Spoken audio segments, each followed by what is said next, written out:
What's good? What's good, y'all? Let me grab this microphone real quick. Where did I put my mic?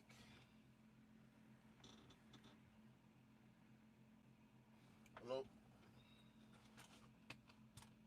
Yeah, you got my text. I'm all set, man. I'm good for 7 o'clock in the morning.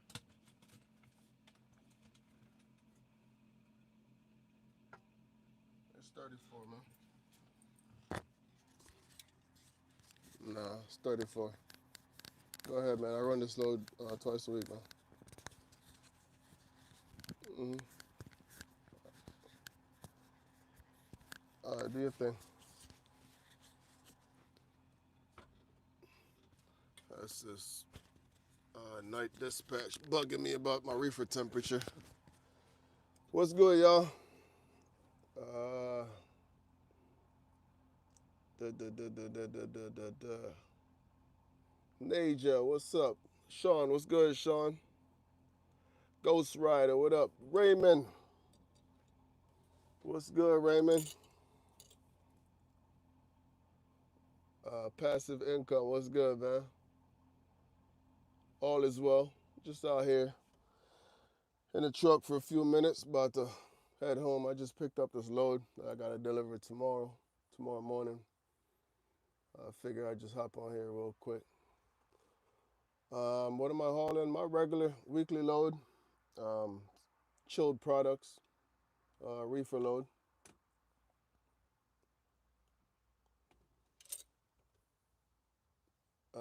Joseph, hey, appreciate that conversation earlier, Joseph. I told you, man, I take constructive criticism. I don't get up in my feelings, man. You said what you said, and I said what I said. We shook hands, and we're good, bro. It's all love, man. Trey, what's up, Marv? Need some advice. Just completed my lease. Oh, man. I can't give you no advice on a lease, man. I've never seen a lease end in a good way, so I can't give you any advice on that. I've never leased to anybody, but if that's the route you chose, you gotta seek some advice from somebody who either leased to somebody before or somebody who's currently leased. Maybe you could reach out to Slime Pack. Slime Pack might be able to help you out. I believe she's leased to Prime. I'm not sure if you follow or watch Slime Pack videos on here, but yeah, she's leased to Prime. She might be able to give you some insights on leasing, but I can't give you any one, man. I can't give you no advice on leasing. I've always done my own thing under my own authority from day one, so can't help you on that, brother. I'm watching your videos while cooking right now. What you cooking, Billa? What you cooking? Uh, Carlisle, what's up, bro? Uh, what's up? I'm just brushing my teeth. Well, that's a good thing, man. It's good to brush your teeth before you go to bed. You know, some people don't. By the way, I'm using this brand new microphone. Let me know how I'm sounding over there. The other one, I dropped it one too many times, man, so it was starting to act up. Newer sent me this microphone the first time around, but second time around, I had to pay for it, so they said they wasn't going to send me a replacement, even though, you know, it was defective, but I took full responsibility, man. I dropped it way too many times. Um, I got you, Naja. That video is coming. I'm going to give y'all a full rundown on how my journey started in trucking, man. Hey, I appreciate you, Raymond, being on top of your game. I see somebody's comment got deleted, man. Don't come up in here talking reckless, man. Raymond gonna get you out of the chat or he's gonna delete your comment. Where Gary at? Gary, you in the building? While we're here, man, I got a important announcement right now. I just added somebody as my moderator. Let's see. I've been waiting for this moment, and he's in the chat right now. Somebody just got added as a moderator. Comment when y'all see it. One of my favorite subscribers, retired trucker, knows the game, knows the in and out of trucking, just got added as a moderator on my live. Let's give a round of applause for Super Tin Man, my newest moderator. Welcome to the moderating family, Super Tin Man. I appreciate you, man. You've been rocking with me from as long as I can remember. One of my most supportive subscribers. And like I said, he's been there, done it. Retired trucker, did his time in trucking. So now you get to sit back and enjoy and do some moderating. Shout out to Super Tin Man. That's one of my Canadian subscribers right there, man. Go spit shine my shoes. I don't think spit shine is for shoes, bro. That's for wheels. Do I drive for JB Hunt? You obviously don't watch my videos if you ask me that question, so I'm not gonna answer it. If you watch my videos, you wouldn't ask me if I drive for JB Hunt. The show kid, I've been watching you from the beginning. I appreciate it, man. Keep watching, keep supporting, and there you go, Super Tin Man. Welcome to the moderator family, bro. I've been waiting for this moment. I was trying to catch you on live so I could do it on live. But yeah, those are my 5 moderators so far. Gary, I don't think Gary's on the chat right now. Raymond, Super Tin Man, that's my newest moderator. Artie's out of Germany, so I don't really catch Artie on my lives because, you know, we're on 2 different time zones. Right now it's probably, I don't know, 2, 3 o'clock in the morning in Germany, so I don't expect Artie to be up right now. And Edwin, that's my 5th moderator. Edwin's out of Rhode Island. You know, Edwin's been rocking with me from the beginning also. So, yeah, those are my moderators right now. Brandon, what's good, bro? Appreciate you, Brandon. Always supporting the content. Always showing love in the comment section. Got to catch up on the new uploads. You got to turn on the post notification bell, y'all. I've been getting a lot of comments from my subscribers telling me that even though the notifications are turned on, they're not being notified. So y'all know what I'm up against. Y'all know what I'm dealing with. You know, I'm not making this stuff up, man. You know, I've seen just today, I saw about 3 comments. Ricardo left me a comment saying that he's just seen my video 19 hours after I uploaded the video. And if I'm not mistaken, he's got post notifications turned on. So y'all know what I'm up against. Y'all know what I'm dealing with. I've been very vocal about it. Congrats on the channel growth. Hey, I appreciate that, bro. Al Anderson, keep rolling, young blood. Hey, I appreciate you, Al. My dad drives a truck, a cow truck. Pete, okay, say what's up to your pops to me, man. Oh, by the way, man, I did vote today, y'all. So if you haven't voted, man, go out and vote. You know, voice your opinion. It's very important. We're at a very critical time right now. So don't be sitting home not voting. And a few months down the line, you start complaining when things are not going your way. Go out and vote. Voice your opinion. You know, a lot of people think voting doesn't matter, you know, because these presidents are chosen by the Electoral College anyways, but go out and vote, man. You're voting for your local folks also. It's not just for president, man. Go out and vote. Regardless who you're voting for, go out and vote. Go voice your opinion. Be heard.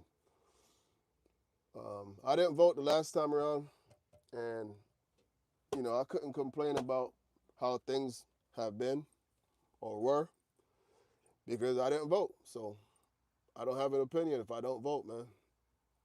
And I didn't vote not because I didn't, man, these mosquitoes is making their way in the truck right now. And I didn't vote not because I didn't want to vote or I didn't plan on voting, but I was actually working that day. And when I got home, it was just simply too late. By the time I got home, the polls had just closed, like literally 10 minutes.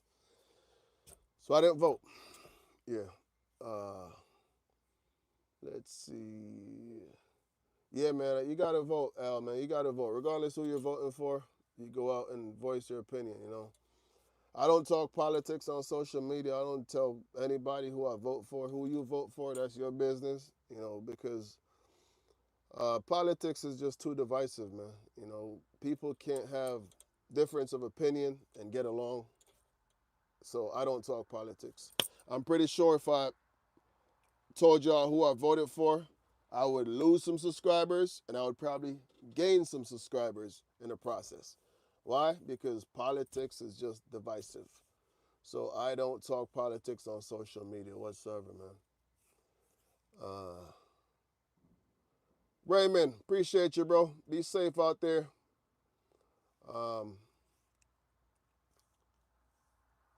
Got to run to the grocery store. I got you, Raymond. Appreciate you, bro. Yeah, Shane, we don't talk politics, man. Politics is just too divisive, man. You know, there was once a time, you know, maybe in the late 90s, early 2000s, where people could actually sit down and talk politics and things were normal. But now, you know, things are just so sideways, man. You start talking politics with somebody, people get in their feelings. You know, people are passionate about this stuff. So I don't talk politics. If you know me personally, you know, if we're friends, like I actually know you, then yeah, I might chop it up with you a little bit, or family. You know, I might chop it up. We might talk a little politics, whatever you want to call it. But yeah, just talking politics with a random stranger, normally it doesn't end well, especially when you have difference of opinion. You know, folks don't know how to just respect each other's opinion. You know, we could all have difference of opinion and shake hands at the end of the conversation and walk away, and it's all love. But you know, a lot of people aren't like that nowadays, man. Yeah, Nasia, politics, religion, money. You're absolutely right, man. All right, Raymond, I got you, bro. Be safe, Raymond. Much love, man. Appreciate you always, man. That's my guy right there, man.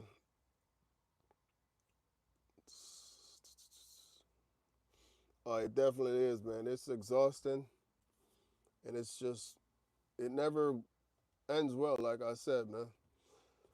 But yeah, I'm just parked up right now. I just figure I just hop on here real quick. I'm about to run home in a minute. I gotta go drop this load off tomorrow at 7 o'clock in the morning, so I gotta be back in the truck in about 4 o'clock in the morning. So I got some time, about 8, 9 hours, something like that. 7 hours actually. Yeah. Uh, Peterbilt or Kenworth? I'm actually a Peterbilt guy, but Kenworth is my second favorite truck. You know, it's right there behind the Peterbilt. They really are, man. They really are. Pray up. They really doing me grimy.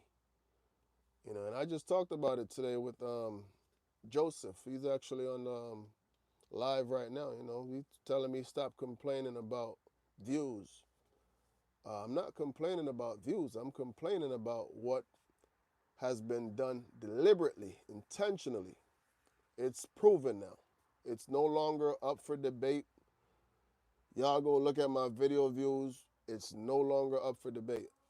One thing I will say, my RPM, if you guys don't know what RPM is, that's how much YouTube pays you per 1,000 views. My RPM is through the roof. And it's crazy. Like, I don't understand it. They're not pushing my videos, right?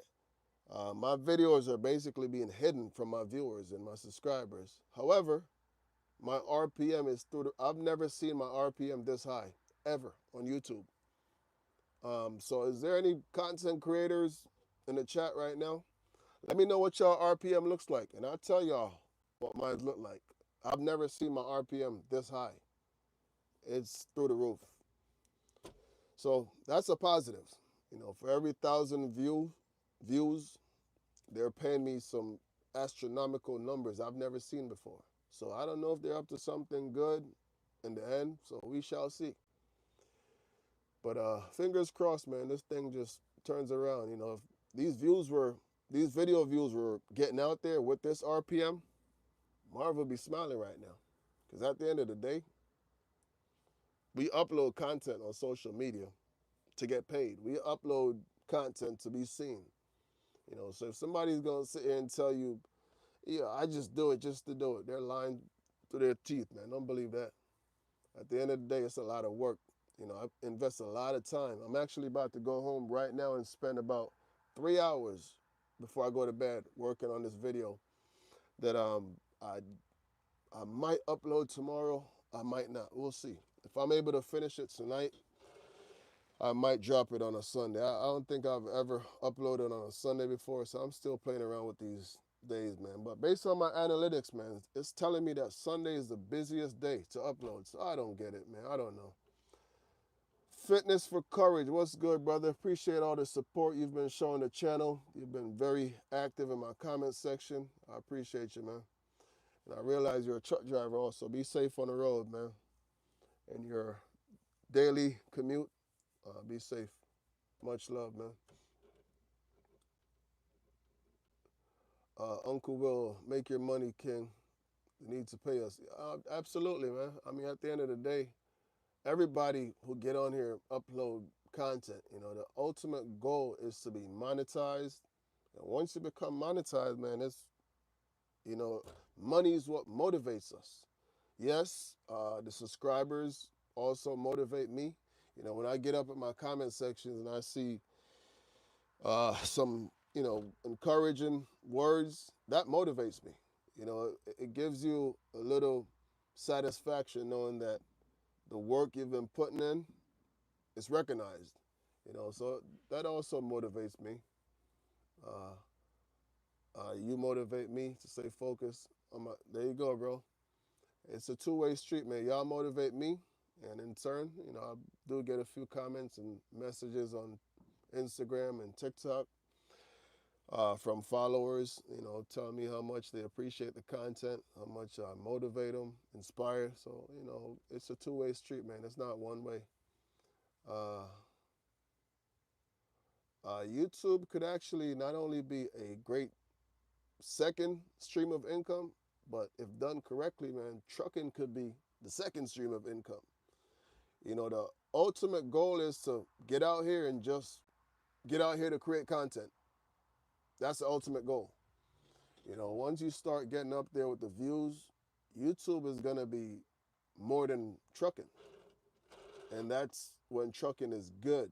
You can really make a lot of money off YouTube, man. If those videos start paying the way they're supposed to, you can make a lot of money off YouTube, man. YouTube could be income stream number one, and trucking really could be number two. I can barely hear you. Let me see if I could help you out there, bro.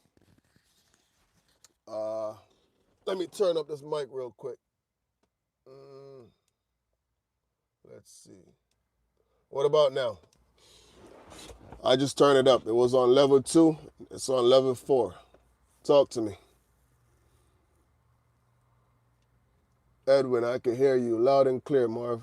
Talk to me. Much better?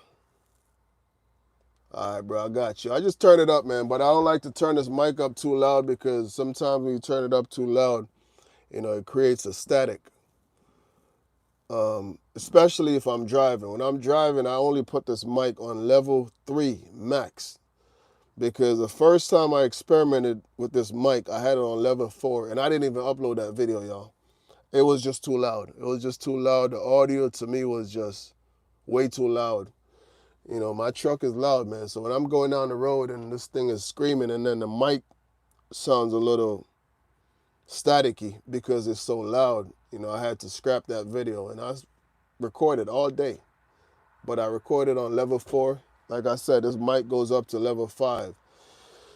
So I figure just keep it right in the middle, level 3, and we should be good. So all these videos that I've uploaded, it's always been on level 3. You know, somebody once said put it on level 5 just to hear how loud it gets. But like I said, y'all, if I put it on level 5, it's not going to sound good. Maybe if I put it on level 5 and then I enable, what you call it, the background noise, what's that called there? Noise cancellation.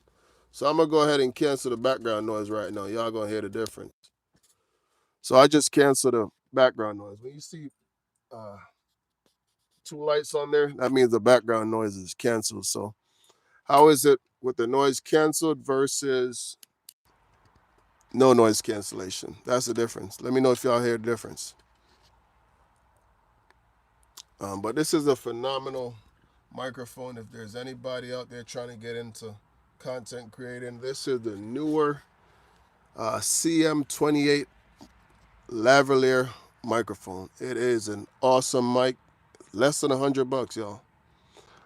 This one, I paid for this, but the first time around, Newer sent me that microphone for free. If y'all been following the channel, y'all been watching the videos, Marv done dropped that microphone at least 10 times. Now, the problem was not the microphone. It was actually the receiver. The microphone was never dropped. The receiver is what I kept dropping. So every time I drop that receiver, it literally falls apart. And I'm over here playing technician, putting this thing back together. And every time I was able to put it back together, but slowly it started to malfunction. I can't tell y'all how many times I recorded content. Matter of fact, y'all seem to like the noise cancellation, so I'm going to turn it back on.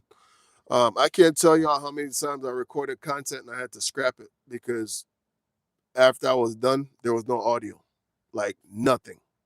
I recorded like all day and just 20 minutes here, 15 minutes here, no audio. And I'm not into doing voiceovers, so y'all ain't gonna catch me doing no voiceover. That's a lot of work. Shout out to Slime Pack. She does good voiceovers, but I can't do voiceovers, man. If I do a voiceover, I'll be there for 2 hours just trying to do a 10-minute voiceover. Yeah, I'm gonna be messing up and doing retakes. My kids will tell you. I don't always get it on the first take. But yeah, sometimes my kids are laughing at me like, come on, Dad. You've been doing this voiceover for about 20 minutes. You still haven't gotten anywhere. Then I gotta tell them go to their rooms, get out of here, so I could actually focus. Nathan, love the videos, Marv. Can you do a video with your son? Listen, bro, I was gonna bring my Nathan. I'm glad you said that, bro. I was actually gonna bring my son with me to do this pickup today, and it was gonna be an experiment. Nathan, if you haven't been keeping up with the channel, here's what's been happening. Whenever I bring my son on the road with me, right, and I do these videos, YouTube disables the comment section under my videos. Why? I don't know. I'm trying to figure it out. We're trying to figure it out. Other channels don't go through that. Gentry and Son does all his videos with Braxton. Just Trucking is always at home with his kids and his wife and his family doing the videos. Those comments are never disabled. So when I talk about these things, man, y'all think like Marv be out here tripping, trying to make stuff up and start racial divisive arguments. Nah, man. If I show you, let me show y'all something real quick. I'm gonna show y'all something on live right now. So I want y'all to see this. I've been meaning to do a video on this, but I really thought about it for a while, and I said, nah, I ain't gonna do it. But I'm gonna show y'all something real quick, right? So back in September, the first week of September, I took a survey on YouTube. And um, that survey was supposed to be an inclusiveness survey. So basically, YouTube asks of few questions about your race, your gender, your sexuality. If y'all go look up YouTube inclusiveness survey, you will find it. It's a bunch of weird questions. It's really to promote the LGBTQ, whatever, I don't even know all those letters, but it's to promote that community. They're basically asking you who you are, what's your sexuality, and in turn, I believe if you identify as one of those folks, they will push your videos. In my case, my answer was the opposite of everything they asked. So I'm going to show y'all this. I took the survey in September. Y'all ready for this? This was my video views prior to taking the survey. Now, where it starts to dip down, that is the month of September. Check this out, y'all. Let me put this microphone on my chest real quick so I could point some things out and show y'all some numbers. This right here is September. This is my video views prior to taking that survey. I'm going to click on this. Y'all see that number up there? 10,027,388 views. Those were my views prior to taking that survey. The minute I took that survey, almost instantly, the following day, I noticed my video views just boom, dropped. Look at this, y'all. For the month of September, those are my video views. And by the way, y'all, shorts count as video views. 1,522,300 views. Y'all, this happened instantly after I took the survey. These were my video views in May. 6,811,987. That's my video views in May. June, 7,740,596. July, I dropped a little. 6,737,049. Y'all, I'm not making this stuff up. All right? August, I had a crazy spike in August. 10 million views that month. Like I said, guys, shorts count as video views. It ain't just long content. September, this is when I started to notice the drop-off. The minute I took that survey. Let's connect the dots, y'all. 1.5 million views. Now, for the month of October, this is the lowest video views I've ever seen in the past year, or even more than a year. I've never had less than 1 million video views since month number 2 or month number 1. Never. And the month of October, I uploaded the most videos I've ever uploaded on YouTube. I uploaded 11 long videos for the month of October, the most I've ever uploaded. So it's not like I wasn't posting, y'all. The content was coming. I told y'all, 1 week I dropped 4 videos. The month of October, the lowest video views I've ever seen. 764,484. And I know this number is backward. That's why I'm reading it to you guys. That's what I've been dealing with. And it all happened after I took that survey. Yep. And then I get people coming forward telling me, I have post notifications turned on. I don't see your comments anymore. By the way, Edwin and Super Tin Man, we're not going to kick anybody out the chat for putting Trump 2024. We're not going to kick anybody out the chat for putting Harris 2024. That's who you're voting for, so be it. So, Nicholas, if you're thinking that you're triggering somebody by saying Trump 2024, you're not. Let him be, Edwin. Let him be, Tin Man. But yeah, bro, it's been a wild ride, man. Like I told y'all, my first month on YouTube, I had 10 million views, and I've never looked back since. Never looked back since, right? And what happened after I took that survey, it ain't by coincidence, y'all. It is not by coincidence. It's not. Not only that, for the month of October, YouTube randomly unsubscribed over 1,500 of my subscribers. Over 1,500 subscribers. Their explanation to me was, we are just randomly unsubscribing folks who we think are spamming. You unsubscribe JB Turkey. JB Turkey is one of my most active subscribers. His entire family is subscribed to my channel. YouTube unsubscribed his entire family.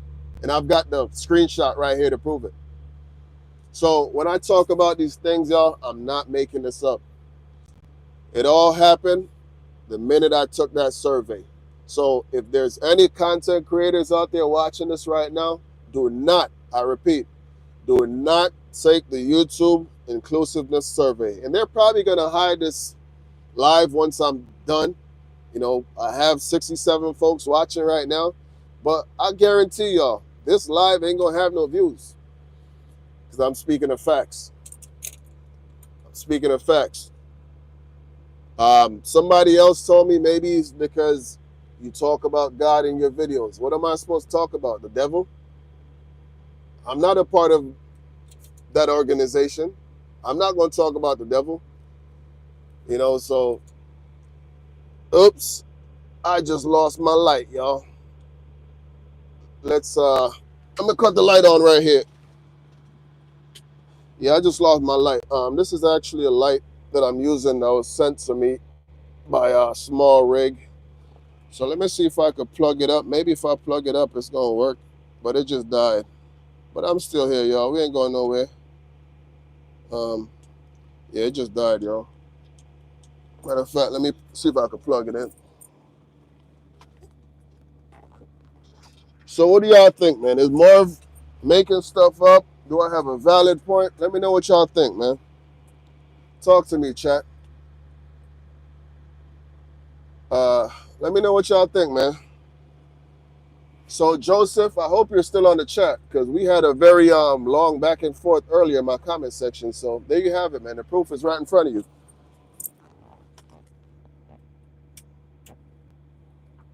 Give me a minute, y'all. I'm trying to plug up this charger so I can attempt to turn this light on real quick. I think I know what's happening with this light. I gotta plug it up with the USB-C to the US. There we go. Should be able to, here we go, y'all.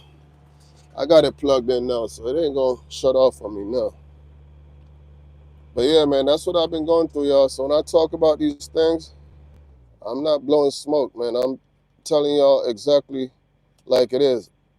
You know, if y'all notice, prior to the month of September, I never complained about anything. Why? I had no reason to. The channel was growing, and everything was fine. Now, I'm going to show y'all something else. For the month of October, I just tipped over this little can. Look at my subscriber count. Watch this, y'all. I'm going to show y'all another stat, important stat. Watch this. So, normally, let me just do it by the month. These are my subscriber counts. Y'all see that? September, October. Y'all see that? In May, 10,410 new subscribers. June, 11,845 new subscribers. July, we did a little dip, but it wasn't too bad. 8,098 new subscribers. August, right back in the game. 11,272 subscribers. Y'all remember what I said, right? I took that survey in September. For the month of September, the lowest subscriber count I've had for the past year, 3,069 subscribers. For the month of October, y'all see that? 1,749 subscribers. October is when I uploaded the most content ever on this channel. You're still here listening. Well, Joseph, I hope you're listening and listening very well. And if these stats mean anything to you, then you'll get where I'm coming from. Yeah.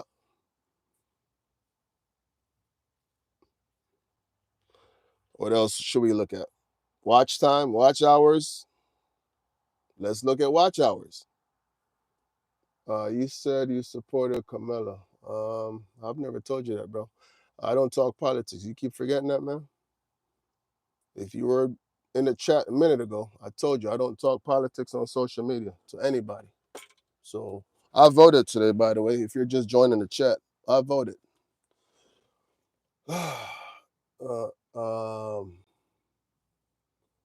October, you had very good up. Exactly my point, bro. I was on a roll. I was in a zone. I dropped 4 videos in 1 week. I've never done that before. 4 videos in 1 week. So the content was consistent. Now, Joseph, we had a little discussion earlier. Joseph said one of the reasons why my content isn't being pushed by YouTube is because the content isn't that good. He said he enjoys the content, but there are other trucking channels out there putting out better content. I've never once said I was the best trucking content creator on YouTube. I said I'm one of the best. I know that. I know the content that I put out. Listen, y'all, before I upload these videos, I watch these videos. I do a final watch. If that video is an hour long, I sit there and I watch it for an hour as if I'm watching from your perspective. So I know what I'm putting out there. I don't just edit a video and press send and upload it. No. You know, I've edited a video before and realized I made some typo. And I go back and I fix it because I'm a perfectionist, y'all. You know, I don't just put out content. If that was the case, man, I could drop a video every day. Easy. You know, but I like to take my time with each video. If y'all go back and look at my growth, go watch my very first upload. I literally got in the truck with my kids and I just said, you know what? Let's do this, man. I've been procrastinating too long. Let's do this. I didn't know what to do. I literally just went 5 miles down the road, made a delivery, and I came back home. And I said, I'm going to vlog it. You know, but if y'all go back and watch my very first upload to where we are now, Joseph, like I said, bro, I'm only a year and a half in this journey. Not even. 16 months I've been a YouTuber. All of those channels that you mentioned earlier, you mentioned Trucking with Schmidt. I watch his channel. I've been watching him for 2-3 years before I was a YouTuber. Last I checked, he's got about 53,000 subscribers. I love his content. I watch his content. I'm subscribed to his channel. I don't debate or dispute that he's a good content creator. Now, what I will say about him is he's a talker. He'll upload a vlog, and the majority of the vlog is just him talking at home with his wife or his dogs or dog, messing around in the garage. That's not my content, bro. I get out here and I truck. I am a truck driver. I'm not a talker. I keep telling y'all that the most you'll hear me talk is right now. Not a talker. YouTube got me out of my shell. I was never a talker at all. You know, so Schmidt, I'm not sure if that's how you pronounce it. That sounds like a German name, but I believe that's how you pronounce it. I watch his content. I believe he's a great shifter, by the way. Not a good shifter, but a great shifter. I've talked about it before. If you go back and watch one of my previous lives, I gave a shout out to him actually. He's, when it comes to driving a truck, that's what I do. That's that's my lane. I could sit here and drive all day, and I keep that camera rolling for 30 minutes. A lot of these guys can't do that. Why? They're grinding gears. And I believe he's one of the better drivers on YouTube. I watch his videos. Life behind the wheels. You mentioned him. I've been watching his videos for years. Am I subscribed to his channel? I don't remember. I don't think so. But I do watch his videos. He's a long haired white dude. And I like his videos because his personality. You said I don't have a personality. I told y'all, man, I am not a talker. So, a lot of these guys, they could just sit there and upload a video without even driving a truck. That's not me. I got to get in the truck. I got to drive. That's, as of right now, that's my content. I like to drive and I like to record while driving. Who else you mentioned? Interstate. That's my guy, man. I've been rooting for Interstate from day one. I've never met Interstate personally, but we're subscribed to each other's channel. We started around the same time. I remember when I first started, Interstate had me beat in subscribers, and I was like neck and neck with Interstate. It was like a little friendly competition to me.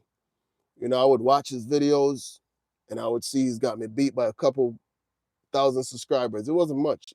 I think he had about 6,000 to 8,000 subscribers, or maybe a little less, maybe about 4,000 or 5,000 subscribers. And I was just starting out.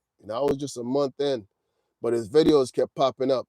And I'm big on connection. And there was just something about him that resonated with me. As y'all know, y'all watch my videos. Marv don't use profanity. I don't like to listen to these vulgar trucking channels. So, I'll click off your video if you start cussing too much.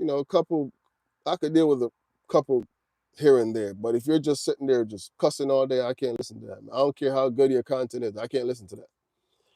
It's just a turn off for me.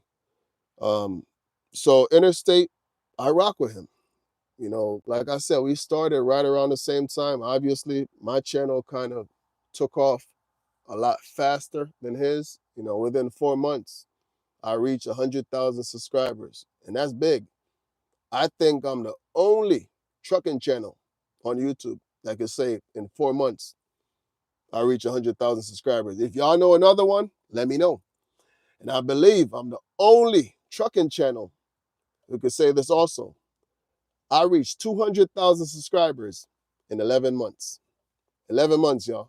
200,000 subscribers. So, Joseph, I don't know what I'm doing, but I know I'm doing something right. You're not responding to me. What is there to respond to? Go ahead, bro.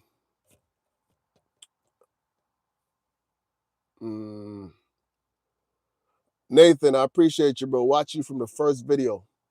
Yeah, we're going to keep these videos rolling, man. YouTube has been doing me grimy, y'all, but, I'm not.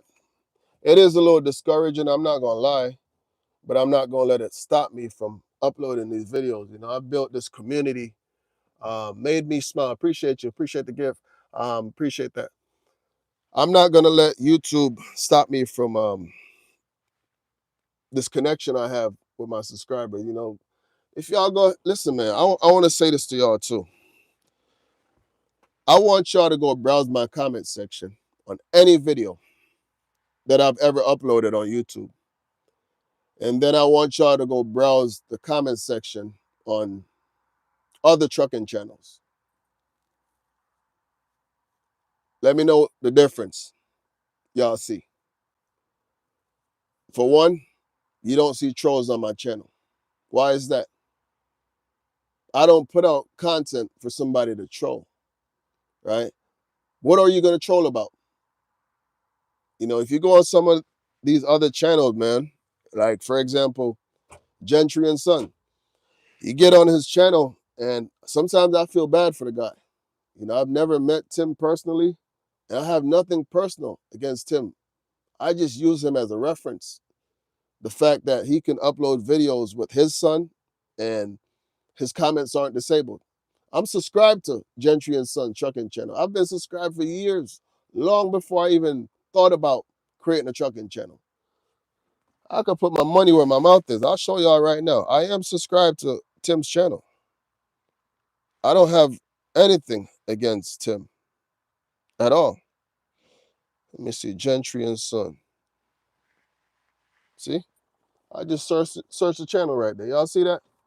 There it is. I'm subscribed to Gentry and Son Trucking Channel. I don't have a problem with Tim, y'all. You know, it's nothing with Tim. I just use him as a reference. This dude can upload videos with his son, and his comments are never disabled. But the minute I put up my videos with my son, YouTube turns off the comment. And if you guys don't know what that means once the comments are turned off, that video ain't gonna be seen.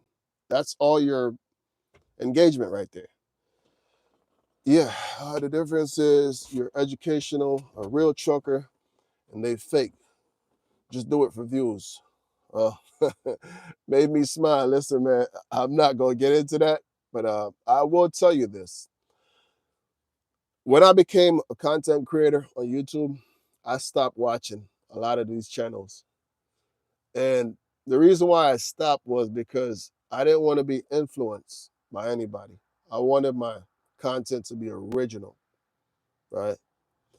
I didn't want to, sometimes when you constantly watch uh, somebody's channel, it could indirectly influence you. I didn't want to be influenced by anybody. I wanted my content to be original, unique, and different. There are 1,000 of trucking channels on YouTube. What are you doing to separate yourself from the pack? What are you doing to get 100,000 subscribers in 4 months? What have you done to get 200,000 subscribers in 11 months? That's not by coincidence, y'all. People gravitate to my content, not just because of the content, but because of the person. You know, Character goes a long way, man. Character, integrity. 379 Life. What's good, bro? I watched your video the other day. Good content, bro. And I appreciate you always supporting the content. I'm actually subscribed to your channel too, bro. I hit the subscribe button, and I'll be tuning in. Just keep it clean, man. If you want me to watch it, just keep it clean, bro. You know how I roll. You make my day better every day when I watch your videos. Thank you for making such good content. Hey, appreciate that, Nathan. What separate Marvin from everyone is because your personality and how genuine. And listen, Edwin, if y'all go back and watch my first upload, I've never changed. I've never switched up. That's the thing, man. A lot of these folks, they don't stay true and genuine. And the minute you start switching up, folks are going to catch on to it, right? From day one, I let y'all know I'm a follower of Christ first and foremost, right?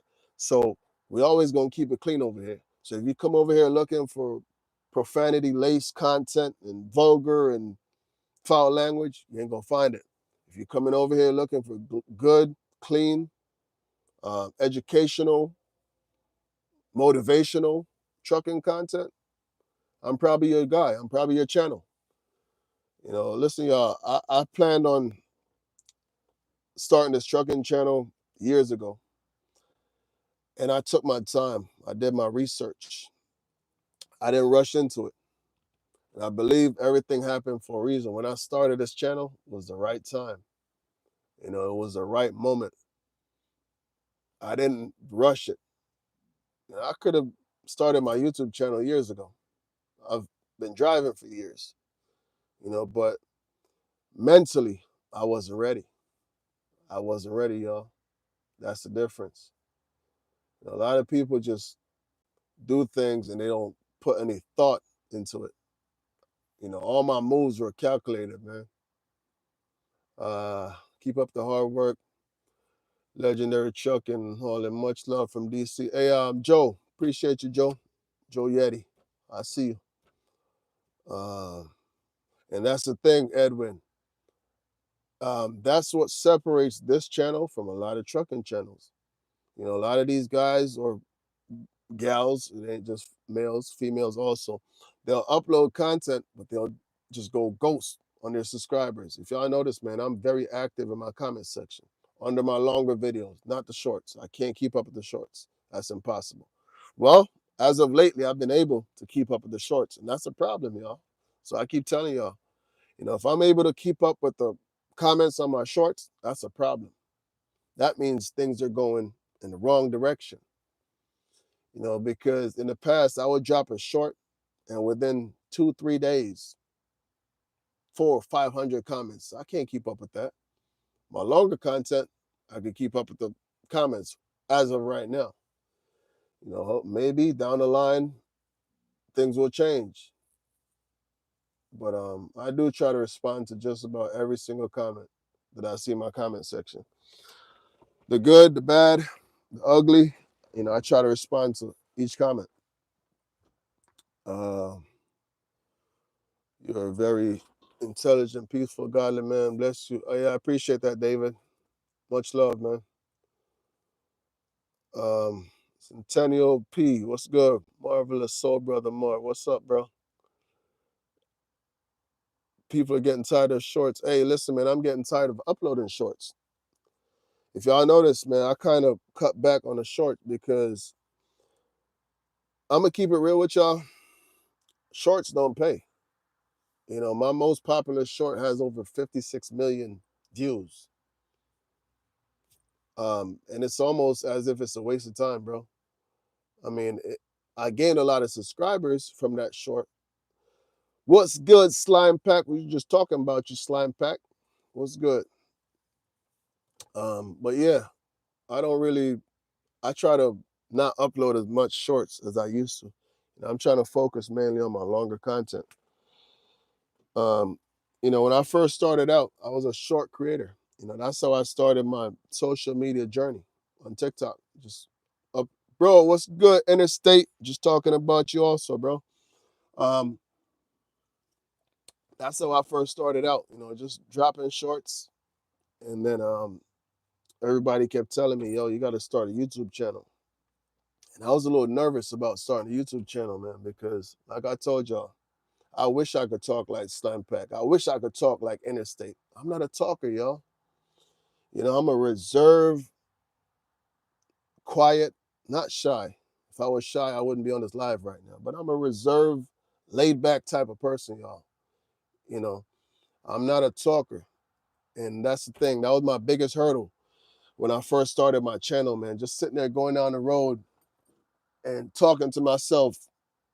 And every 5 minutes, I got to remind myself, no, Marv, you ain't going crazy. Somebody's going to watch this video and they're going to leave comments in regards to what you're talking about. So that was my biggest obstacle when I first started my YouTube channel, y'all. Just being able to transition from short content to longer content. But we here. And I'm ready to start dropping some bombs for the month of November. Hey, Slime, I'm catching up with you this month, man. Let's go. How many videos you dropped last month? Nah, I'm just messing with you, man. I can't keep up with Slime. Slime be dropping videos every day. I can't keep up with that. It take me a whole day just to edit one video.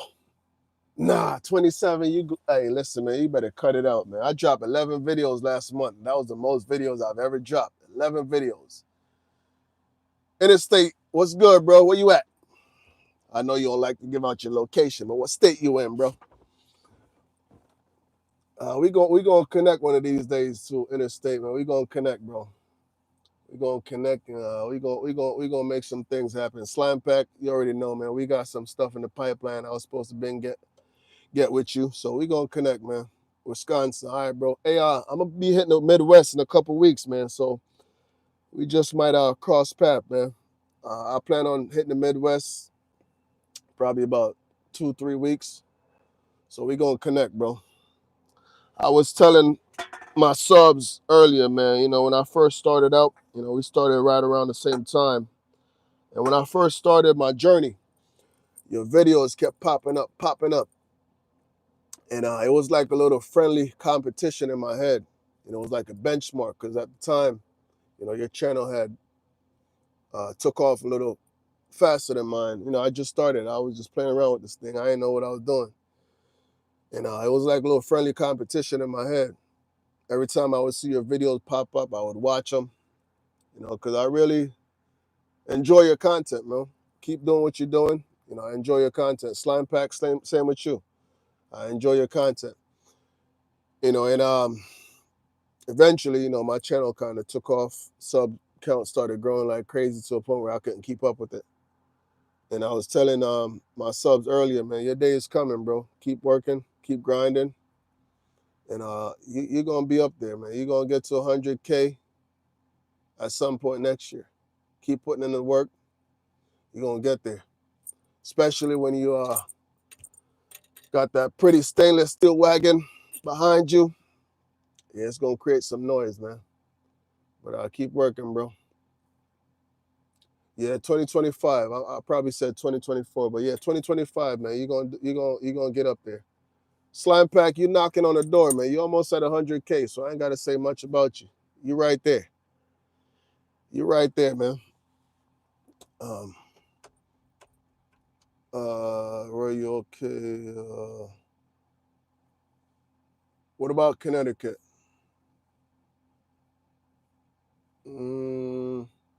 Mike, do you own the truck you drive? Absolutely, Mike. Any advice, Marvin? I'm trying to put out better content, man. Any advice I can give you? All right, so if y'all go back and watch my short that I uploaded when I hit 100,000 subscribers, month number 4 on my journey. These are the 3 things I said. Be yourself, create good content, and put God first. Those are my 3 formulas. You know, but I probably said it in the reverse. Put God first, be yourself, and create good content, and everything else will follow. That's my formula. You know what I mean? A lot of people get on here and they're just not themselves. Got to be authentic, be original. You know, people will catch on to that stuff real quick, man. You know, you get on here, you're faking the funk, people will catch on real quick. You know, as of lately, I've been seeing a lot of videos on this particular trucker. You know, people are digging up his some crazy personal information, man. And I'm not gonna make any reference what they're digging up because y'all will know exactly what I'm talking about. But people are just realizing that this dude is not who he portrays to be. You know what I mean? Be yourself. The love I got on TikTok is what motivated me to start my YouTube channel. You know, even on TikTok where you got a whole bunch of trolls, I don't get a lot of trolls on there. The main trolls I get is from the European truckers. You know, they hate my long-nosed Peterbilt. You know, they said it's a piece of junk and I should go drive a Scania. You know, but those are the most trolls that I get in my comment section on TikTok. Other than that, man, I get a lot of love. And I get a lot of blessing too. We about to make some noise. You know, me and Rainey's, we about to make some noise. I've got a whole bunch of work in the pipeline. My truck is about to be transformed and I ain't paying $1 for it. That's a blessing, y'all. That's a blessing. The only thing I probably got to pay for is my paint job. But everything else, I'm getting it for free. Shout out to Rainey's, man. I've been rocking Rainey's for years. Y'all see the shifter right here? I bought this from Rainey's a few years ago. And you see how much things come full circle? The places I used to shop and spend thousands of dollars, they now reach out to me and give me stuff for free. That's a blessing. I ain't gonna tell y'all, matter of fact, I got a video dropping on it, but I just got some work done on my truck. Some major work done on the front end of my truck. A large portion of that bill, I didn't have to pay for it. TikTok paid for it. You know? Matter of fact, this little jumper starter right here paid for it. Yeah. Jumper starter works, by the way, y'all. Go look on my TikTok. I just used it earlier. I left my inverter running for 3 days. I got to my truck earlier. Truck wouldn't start. If y'all go watch my TikTok right now, today, my last upload, this jumper starter right here is what started my truck. It works. But yeah, let me get up in the comments section and read some comments real quick. I've been babbling too much. I love your truck. European citizen, but I love U.S. truck. Hey, Danny, appreciate you, bro. You know, on TikTok, man, it's a little different, man. These Scania guys. Hey, Joel, appreciate the love, man. Appreciate the gift, my brother. If God is for you, who could be against you? Nobody. Can't stop me, man. We gonna be dropping bombs for the month of November. I've got a really good video coming y'all way. I want to say tomorrow, but hey, Slime Pack, what you think about dropping on Sunday? Talk to me, Slime Pack. Where you at? Interstate. You ever dropped a video on Sunday? I think I uploaded one video on Sunday, man, and Sunday wasn't it for me. So let me know what y'all think. Sunday, what time? Don't tell me what time you're dropping, because I'm not trying to drop the same time you drop, you know, because I'm not trying to compete with you. But yeah, what you think about Sundays? According to my analytics, Slime, it's telling me that Sundays is it. But I think I dropped one video on a Sunday, man, and it just wasn't a hit. So I've been scared of Sundays since, man. I sat there and I was like, man, this is the best time. It's a Sunday. And I'm telling y'all, man, that thing was in the dark from like, I want to say 10 o'clock in the morning till about 10 o'clock at night. That thing was in the dark. I dropped that video, and that was probably one of my worst videos, man. I'm not a weekend person. Oh, man. Yeah, man. Listen, Interstate, I'm going to be real with you. Saturdays has been my best days to upload.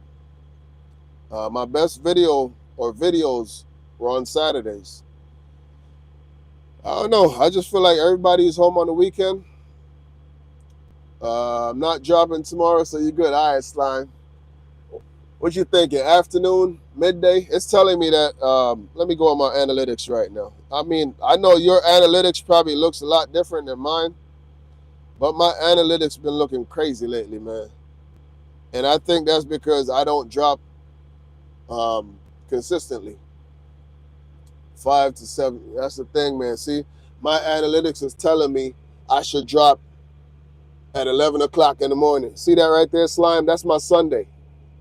It's telling me I should drop at 11 o'clock in the morning. But, hey, Slime Pack, Interstate, I want y'all to hear this too. I'm not sure if y'all took that survey, that inclusiveness survey on YouTube, but I took it. Don't take it. Don't take it, y'all. Y'all just join in the chat, but I showed my subs, I showed my viewers those numbers earlier. After I took that survey, everything just went downhill, man. And I mean, like, instantly. I took that survey in September. In August, I had over 10 million views on my channel. And literally the following day, it just dropped. So if you're not aware of that inclusiveness survey, they ask you a bunch of questions about your race, your sexual preference, and Marv answered those questions truthfully. You know, I am who God made me to be, and that's how I answer those questions. And everything just went downhill from the minute I took that survey, y'all. So Slime Pack Interstate, y'all just joined in the chat, but I showed my subs earlier, man. I'm going to show y'all right now. It's my dashboard right here. Let me see if I could pull up these views. I'm not gonna make it long and extensive as I did earlier, but this is it right here. These were my video views prior to taking that survey. I took that survey a couple days into September. I went from 10 million video views in the month of August to 1.5 million video views the following month. The month of October, my lowest video views since I started this channel after month number 1. And I dropped the most videos ever in the month of October. I dropped 11 videos in the month of October. That's a lot for me. But yeah, that's what listen, y'all, when I be dropping these videos telling y'all what I be going through, it all started, y'all, when I took that survey. Let me see if I can pull up the survey on YouTube, and I'm gonna read those questions to y'all. This is what YouTube is asking folks in 2024.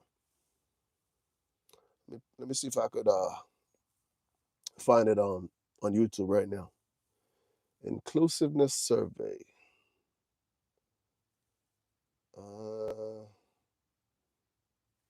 But it's some weird questions, man. They literally ask you if you identify as a rock. I did the survey also. You better be careful, Slime. They got a lot of information on you now. Yeah, man, after I took that survey, like the following day, my notifications weren't coming in no more. And for the month of September, YouTube randomly unsubscribed over 1,500 subscribers. And some of these subscribers are my most active, loyal subscribers. You know, just my previous 2 uploads, I've ran across at least 6 or 7 comments telling me, I have your post notifications turned on, but I don't get notified when you drop anymore. What year? I'm assuming what year is your 6NZ? It's a 99 6NZ.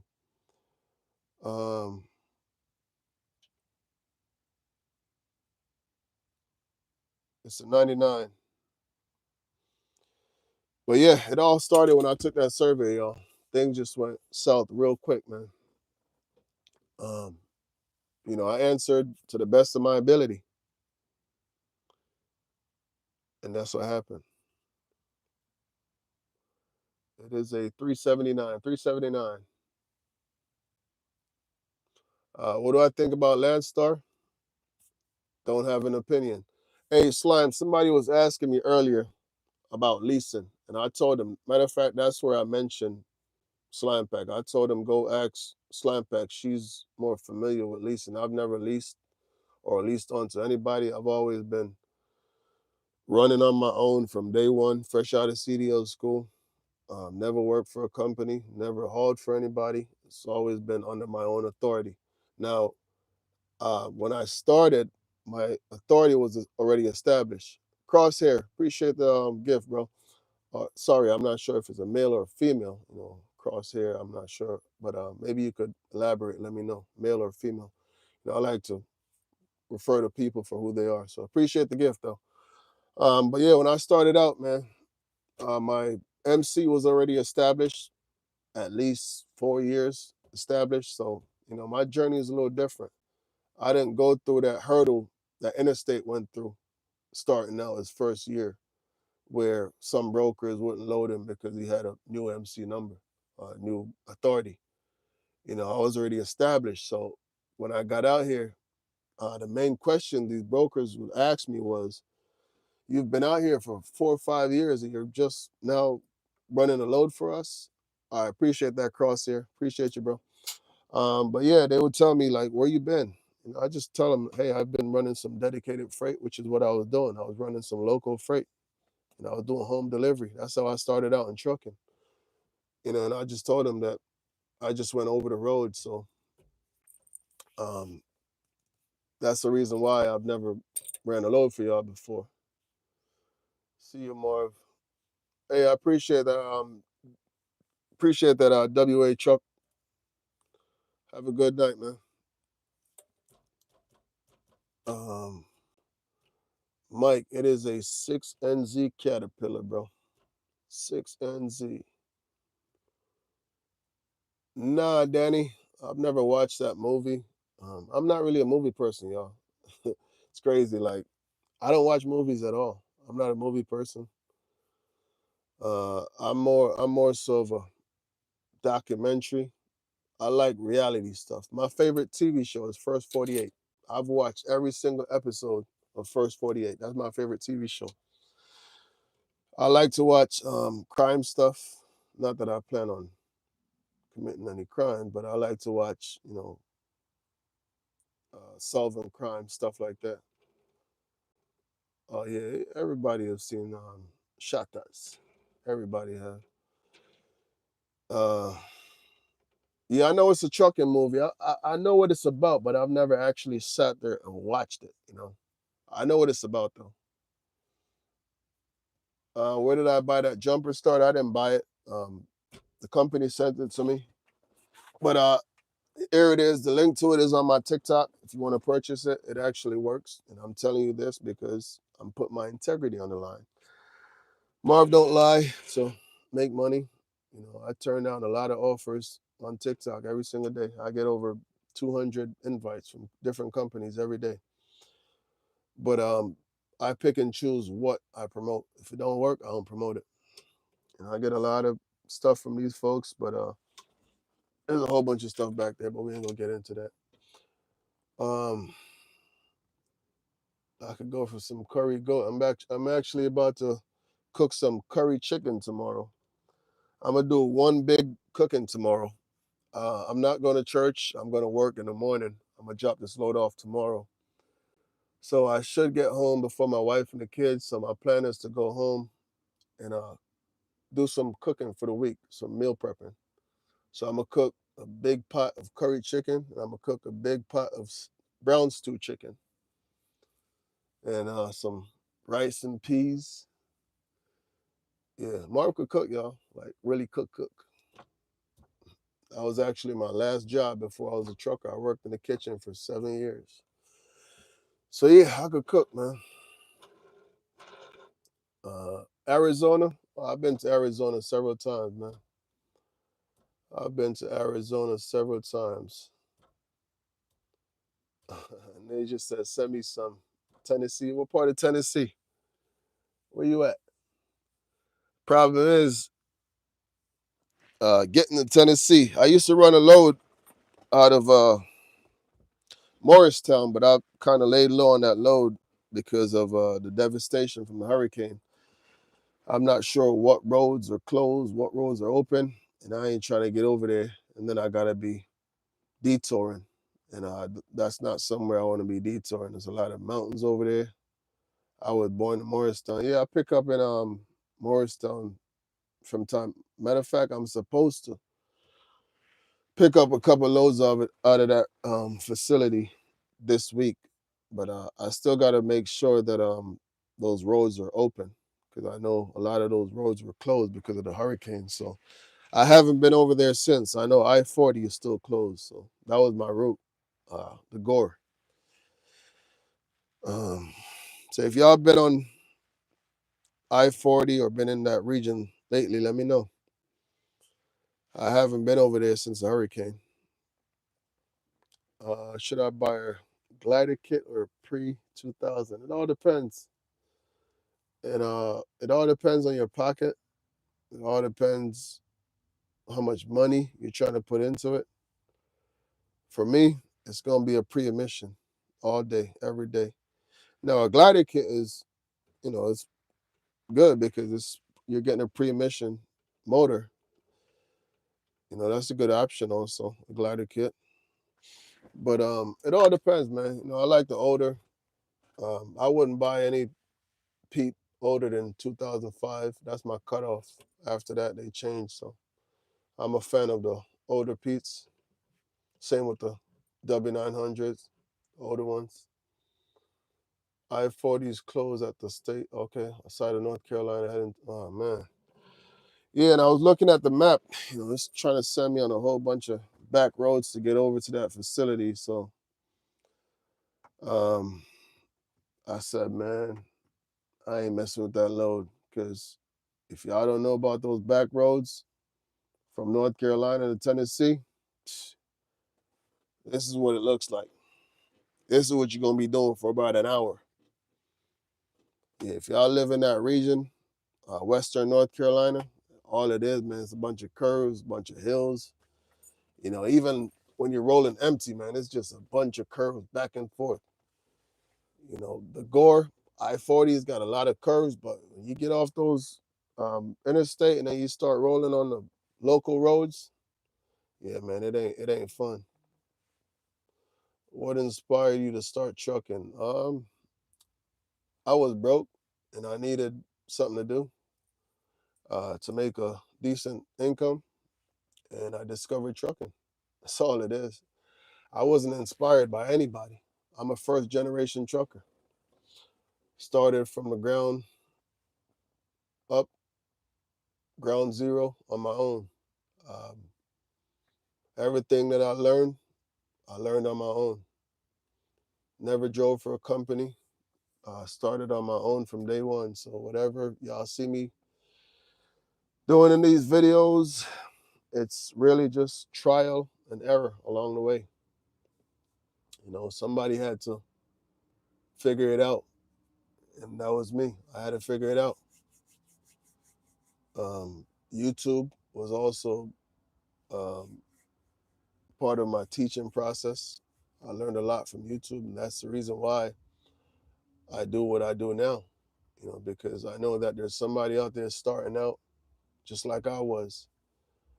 Shout out to Dave McMillan, Smart Trucking. Rest in peace, Dave. I learned a lot from watching his videos over the years. When I first started out trying to learn how to drive an 18 speed, I went from a 6-speed box truck to an 18 speed. Obviously, our style is different. I got my own little style that I've developed over the years. Took me a good 3 to 4 years to really figure out how to drive an 18 speed. When I thought I had it figured out, I really didn't. After year number 1, year number 2, you think you have it figured out. And then you start to get into year number 3, year number 4, and now you're doing things that you couldn't do 2 years prior. You say, okay, I think I'm getting the hang of this now. So yeah, that was me. After the first year, I was comfortable. I was comfortable. I could pull up just about anywhere, and it was a matter of, can you fit that truck or can the truck not fit? It wasn't a matter of it could fit, but I can't make it fit. I was comfortable. So yeah, it took a while to really master, and I wouldn't say I fully mastered shifting the truck either, because okay, Raymond, welcome back, bro. I wouldn't say I fully mastered shifting an 18 speed, because you never truly master shifting a truck, man. You never fully master driving a truck.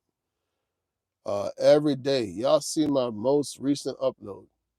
It was a difficult, it took me about 15 minutes to back in that spot.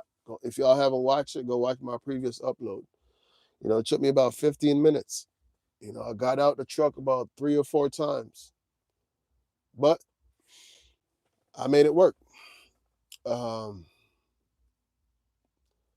watch out behind you, Puff Daddy. Hey, bro, you're in the wrong chat, man. I will get you up out of here real quick, and you will never see this channel again. So don't be out here talking reckless, man. If you're looking for somebody to troll, you found the wrong channel. Raymond, let him be. Don't block him yet. But you say something else slick, you will be out of here. You've been warned. Huh?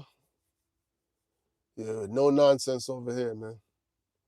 Slime Pack, get you some good moderators. Interstate, get you some good moderators, man. I got a couple good moderators over here. You know what I mean? They get in this comment section, they start talking reckless, they don't ever see this channel again. Get you some good moderators, man. We've grown folks over here. We ain't got time for trolls. You want to play a childish game, go find some kids channel or something. Matter of fact, you can't comment on kids channel. Comments are turned off. So you're looking for somebody to play with, go play with yourself. How about that? I just told you. There you go. Go play with yourself. Go look in the mirror and play with yourself. You're looking for somebody to play with. Yeah. Stand on business, Sean. 718 New York in the building. What's good, New York? I see you. What part of New York, Sean? 718 Boogie Down Bronx. Come at. Where you at? How long did it? Hey, listen, man. I'll give y'all. Listen, I keep it real with y'all too. I keep it real, just like Interstate keeps it real with y'all. I keep it real. It took me about 3, maybe 4 months to get my CDL, and here's why. I was only going to school on the weekends because I was working during the week. First time I took my test, I failed, y'all. I failed my CDL test the first time. I didn't fail because I didn't know how to drive. I failed because I was nervous. Nerves got the best of me. I didn't even make it out the yard. So if there's somebody out there watching this video right now and you failed your CDL the first time around and you're still out there trying to get your CDL, be encouraged. Don't be discouraged. Now, I will say, I failed because they gave me a faulty truck. The truck was leaking air. The minute I released the brake, that truck started leaking air like crazy back there. And I've got the instructor sitting right next to me. Like, my PSI started dropping like crazy. Here's what I did wrong, y'all. I got nervous. I forgot everything that I just learned for the past 2 months. So guess what I did, y'all? The trailer brake was still applied. I forgot to apply the park brake for the tractor. And I went outside. And the minute I opened that door, he was just waiting. He looked at me and said, "You're done. Next," just like that. I said, "What happened?" Man, that dude didn't even give me a chance to say what happened. He just opened up his door and slammed that door shut and said, "Next." Yeah, man. And all the instructors were so shocked because even when I was in CDL school, Marv could drive. I got in that truck, man. I was driving that truck from day one. I went from a 6-speed to a 10-speed, but I didn't have that learning curve, that struggle that a lot of these students had. Before I went to CDL school, I was addicted to YouTube videos. And I'm a quick learner, y'all. I could just visualize something, and then once I get in the truck, I just execute. That was me. So I would watch a whole bunch of videos how to shift the 10-speed, right? So when I got in that truck the very first day, I was just gone. Instructor looked at me and said, "You drove before?" I said, "Nah." He said, "No." He said, "You lying." No, I wasn't grinding no gears. I know how to drive a manual. I just didn't know. I've never driven a 10-speed at that point. So I just started. I was out, man. And, I did my little, I don't know, I want to say 3, 4, 5 miles. I didn't grind a single gear, y'all. And everybody else, because, we had 3 or 4 students back there on the bunk, on the bed. It was 4 of us. So 3 would be on the bed while I was up front. I didn't drive first, by the way. I think I was the second or third person that drove. Man, I got in that truck. I was double clutching and going through them gears. I didn't grind a single gear, man. He said to me, "Listen, man, I just got to get you to get your hours because you had to complete a certain amount of hours before they could test you." I don't remember how much it was, but I want to say about 100 and I don't remember. But I had to complete those hours, and they were very strict about it. They weren't going to sign off on it until I actually completed the hours. But yeah, when I tested, man, they were so shocked when I failed, because I was like their star student, really. I really was. I'm not trying to gas myself up, but I really was. So when I failed, man, everybody's jaw just dropped. Like, Marv failed, and I was the third person to fail that day. Because after the first two person failed, they said, all right, man, I'm going to send my superstar now. We got to turn this around. And I didn't make it out the yard, y'all. I forgot to pop that brake, bro. And the minute I opened the door, I didn't even get out the truck. The minute I opened the door, he said, you're done. Next. Yeah, he failed me, man. So, yeah, if you're out there watching this and, you took your CDL test and you failed, don't beat yourself up. Go back to the drawing board, go study, and get back at it, man.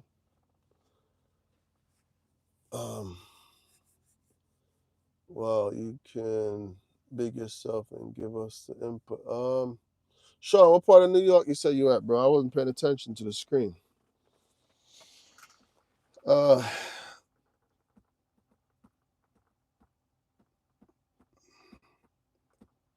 You fail your CDL tests, and now you're the greatest trucker on YouTube.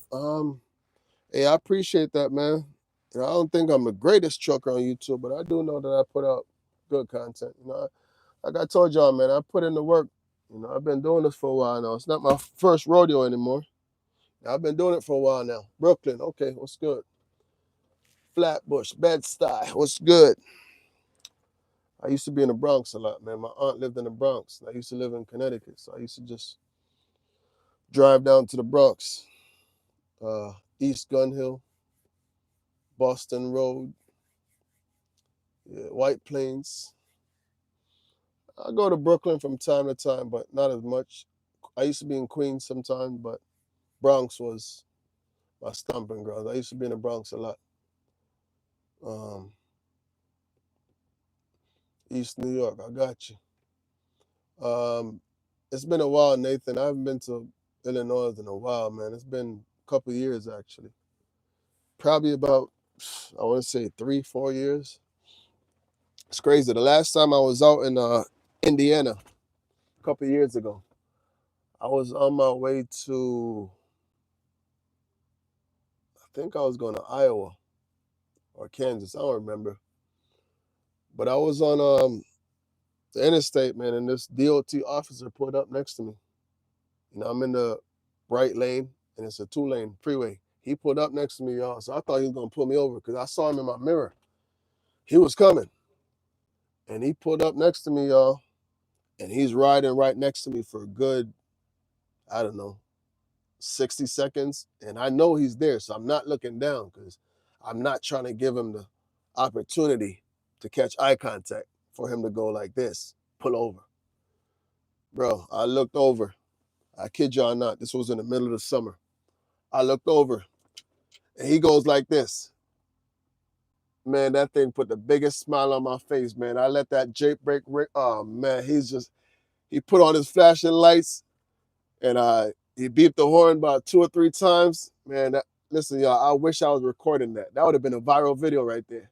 He pulled up next to me for a good 60 seconds. And I finally looked over because I know he was there. I knew he was riding next to me. And he's over there like this. He want to hit that Jake brake. I kid y'all not. Man, I put the biggest smile on my face, yo.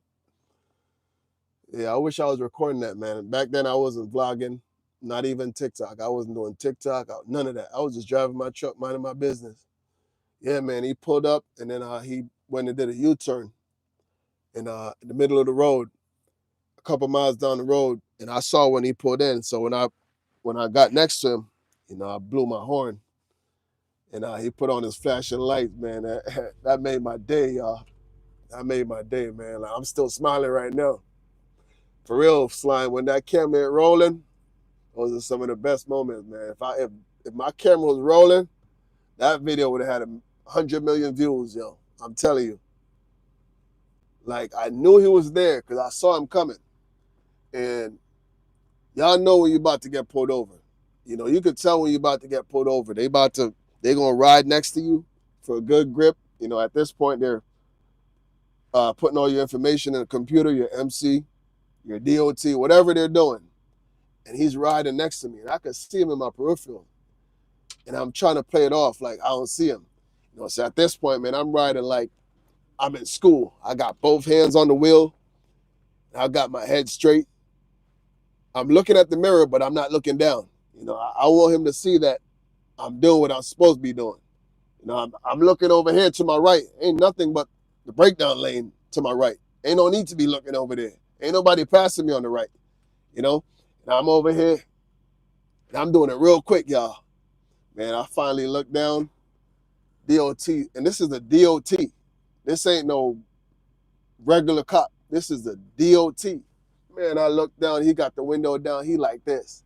Cause listen, y'all, when I'm going down the road, my truck make noise. Even when I'm not on the, even when the Jake brake is not on, my truck is loud. It's got a heavy pitch to it. And back then, I had some 8-inch stacks. And believe it or not, those stacks are way louder than this one right here. Normally, the smaller the stacks, the louder it is. But those 8-inch stacks were loud. You know, these are stainless steel. Those were steel, so they were heavier. You know, so it was chrome plated steel, so those were heavier. So I don't know if it's because of the weight or what, man, but those stacks were crazy loud. Y'all think my truck is loud now? If y'all heard my truck 3-4 years ago, it was almost deafening, y'all. But yeah, man, I look down, man, he's like this. So, man, I tell y'all, and I'm doing about, the speed limit is 70. So I was doing about 70, 72. So y'all know when that RPM is up there, you let that Jake brake go, it's going to make some noise. Man, DOT looked at me, gave me the thumbs up, flashed his lights. Man, that made my day. That made my week. I said, man, we need more DOT like this. I got some 7-inch stacks right now.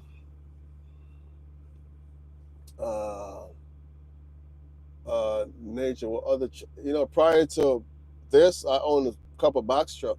Like I told you, I went from a 6-speed box truck to an 18-speed long nose Peterbilt. Yeah. Daily exotic transport. What's good, G? Bless up, bro. Bless up, bro. Appreciate you joining the live.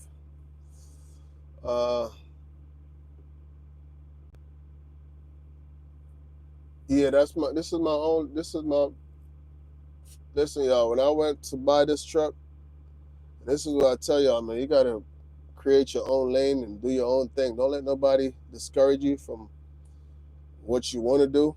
You know, everybody kept telling me, go buy a Freightliner Cascadia or a smaller truck to start out with. I said, no, I'm good. That's not what I want. At the time, I had a cousin. He had a Classic. And y'all know Classic is kind of similar in length. I think the Pete is a little longer, the nose is a little longer, but the Classic is pretty close.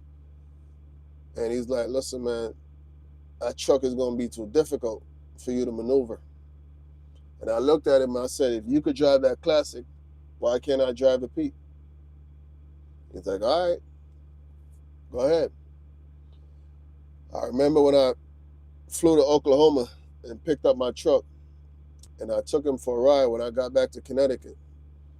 I took him for a ride, and he sat shotgun next to me.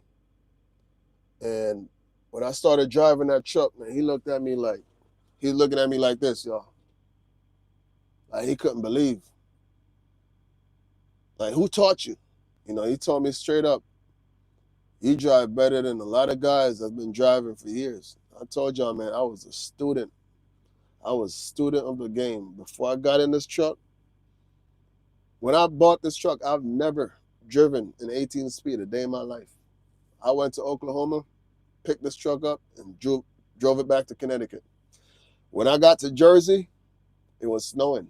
And if y'all know, bobtailing in snow is one of the worst things you could do in a truck. That truck gonna try to take you east when you're trying to go west. Bobtailing in snow is not fun, y'all. It is not fun. You know, so yeah, I got that truck back to Connecticut, man. Before I went on the road, I had the truck for, listen, I ain't trying to tell y'all my story. I'm going to sit down and I'm going to do a video one of these days. But yeah, I figured it out on my own, man. Ain't nobody ever sat in this truck with me and said, hey, do this, do that. No, I just watched a bunch of trucking videos.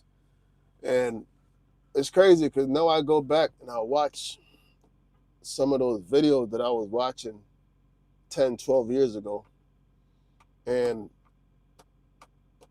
I'm not going to say that um, I'm a better driver, but I think my driving is more advanced than the stuff that I was watching back then, if that makes sense to y'all.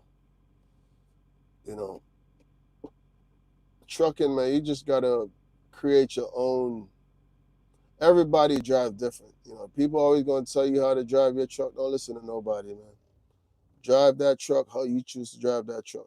If y'all notice, sometimes I'll be in this truck splitting every gear. Sometimes I skip through the gears. It all depends, man. It's a mood.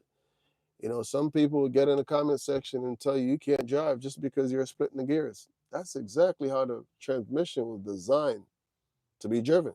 Your drive line appreciates when you split all those gears. You know, but sometimes I get in my lazy mode and I just skip through the gears. You know, I don't ever drive my truck as a 9 speed, but I'll drive it as a 13 speed. You know, some guys will just do it the lazy way. That's what I call it, the lazy way. You just stay on the low side, and when you get up in the last gear, you just split it. I call it the lazy way.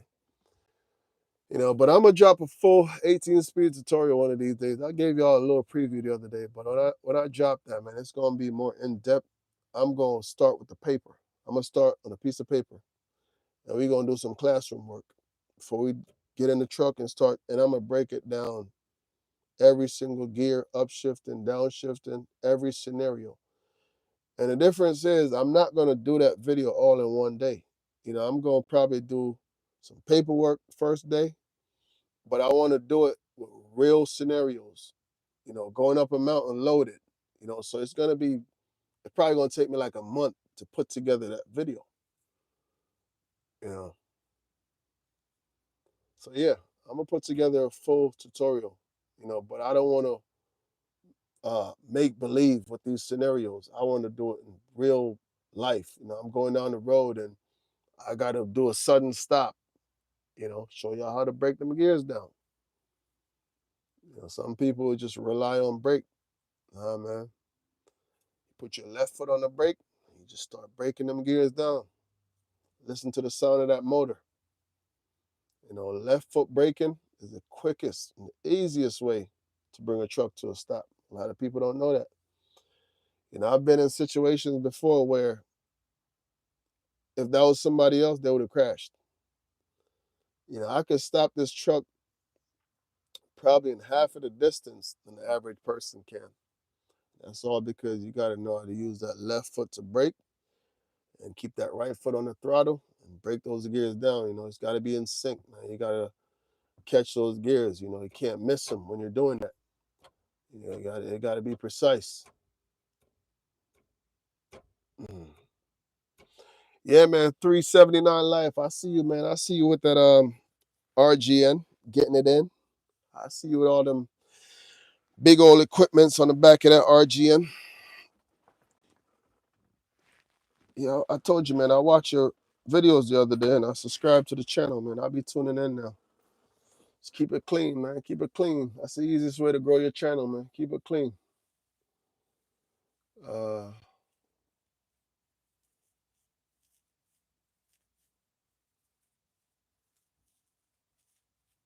People don't know about left foot brake. Nah, they really don't. A lot of people don't, man.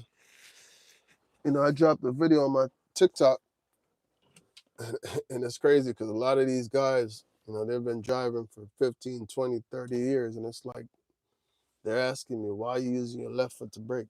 If you don't know why, man, you haven't been driving long enough, or you haven't learned anything while you were driving. Checking in. What's good, C Coop? I see you, bro. I see you. I see you.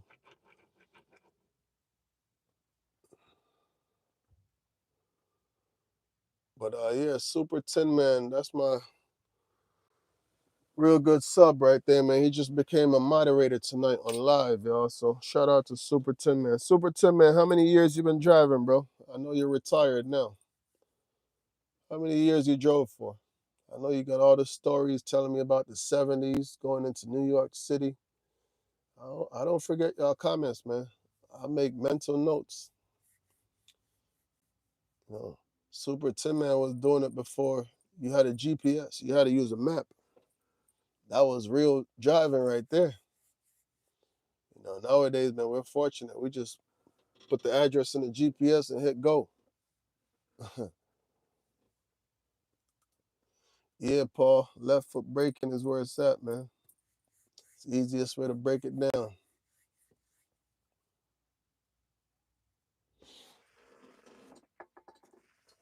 I'm over here sipping on this sparkling water.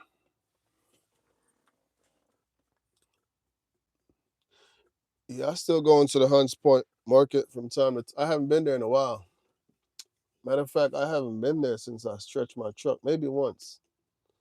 But when I go into the Bronx Market, man, I try to get in and get out before the city's up, man, because trust me, when these New Yorkers get up, they're up.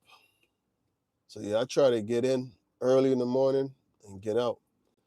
You know, if I pick up a load and it's going into the Bronx Market and they tell me that it's being delivered at like 8, 9 o'clock, nah, I'm good. I'll pass on it. Now, if it's being delivered 3 o'clock in the morning, I'll take it. Because one thing about the Bronx Market, man, you get in the market, they get you in and out. You know, they got a bunch of trucks lined up trying to get in, so they don't play around. I've never been on a dock for over 2 hours in the Bronx Market. They get you in, they get you out. You know, they only receive uh, early in the morning for the most part, anyways. You know, so everybody trying to go home. Trucking and gaming. I love your videos. Appreciate it, bro. Got a bunch of gnats in my truck right now. I'm not sure where they came from, man. I did have my windows down. I got this light up front, so I know they're attracted to the light. Man, I've been on this live for almost 2 hours, y'all. I said I was going to get on here for an hour. It's crazy. About to get off in a little, though. 12 hours? Damn, that's crazy, bro. Where you was at? Um, I normally go into the meat market. Sometimes I go into produce market, but I bring beef into Nebraska land. Where else? Yeah, mainly the meat market when I do go in there. How do I get started with trucking? Go get your CDL and get started. Find your CDL school, enroll, get your CDL. Um, Try to find a school that has job placement, you know, so they'll place you in a job fresh out of school, and you work your way up the ladder. Endless possibilities. You know, it's all depending on your work ethic and what you're trying to accomplish. You can accomplish it. Yeah, I haven't been to New York in a while. Matter of fact, I haven't been out of North or South Carolina in a minute. It's been months. You know, I've just been running this local load back and forth. So I've been home, y'all, and I'm about to be home for a minute too, because my wife gives birth in January. Baby is actually due on my birthday. So when she gives birth, I'm gonna be home for a minute. You know, she's got to rest. So Marv's gonna be home. So the plan is to go out and record a whole bunch of content because I'm probably gonna be home for about a month on daddy duty. Gotta bring the little ones to school, you know. So yeah, I'm gonna be home for a minute in January, which is a good time. You know, January is normally when it starts to really get slow for reefer anyways, January, February. So yeah, that's a good time to be home.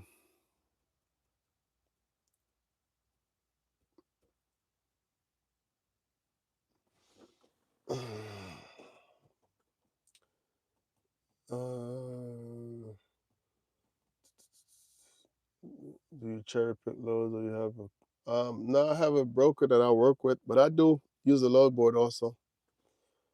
I do use a load board, but I do have a couple brokers who I could call up and get loads from around this area. But ultimately, man, the goal is to find customers. You find customers and cut the brokers out the middle. That's where it's at. You're getting all the money. Keep the brokers out your pocket.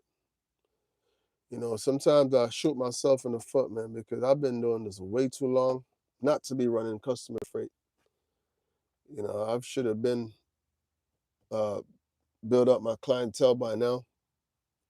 But the problem is I don't really run in the same area. I mean, I do now, but normally I used to be all over the place, man. I used to be all over the place. I'd be in New York one week, next week I'm in Kansas. I used to be all over the place.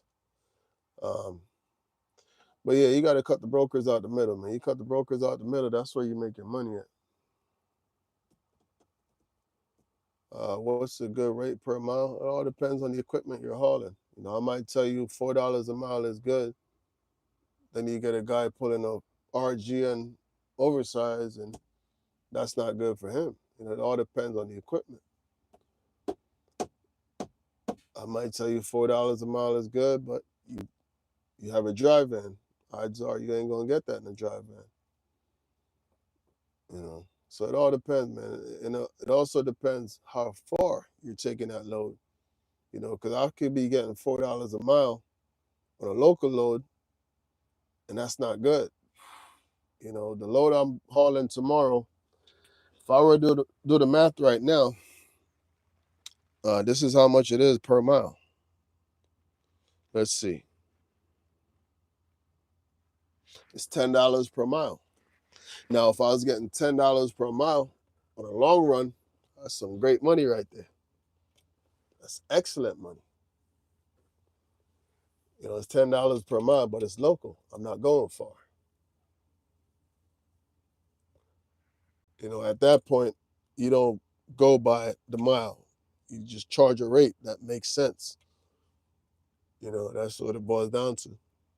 If I'm up in the Northeast, if I'm taking a load from Jersey to Connecticut, if I'm not getting at least $1,200-$1,400, it don't make no sense because you're going to spend $200 in tolls. And you got to deal with the traffic.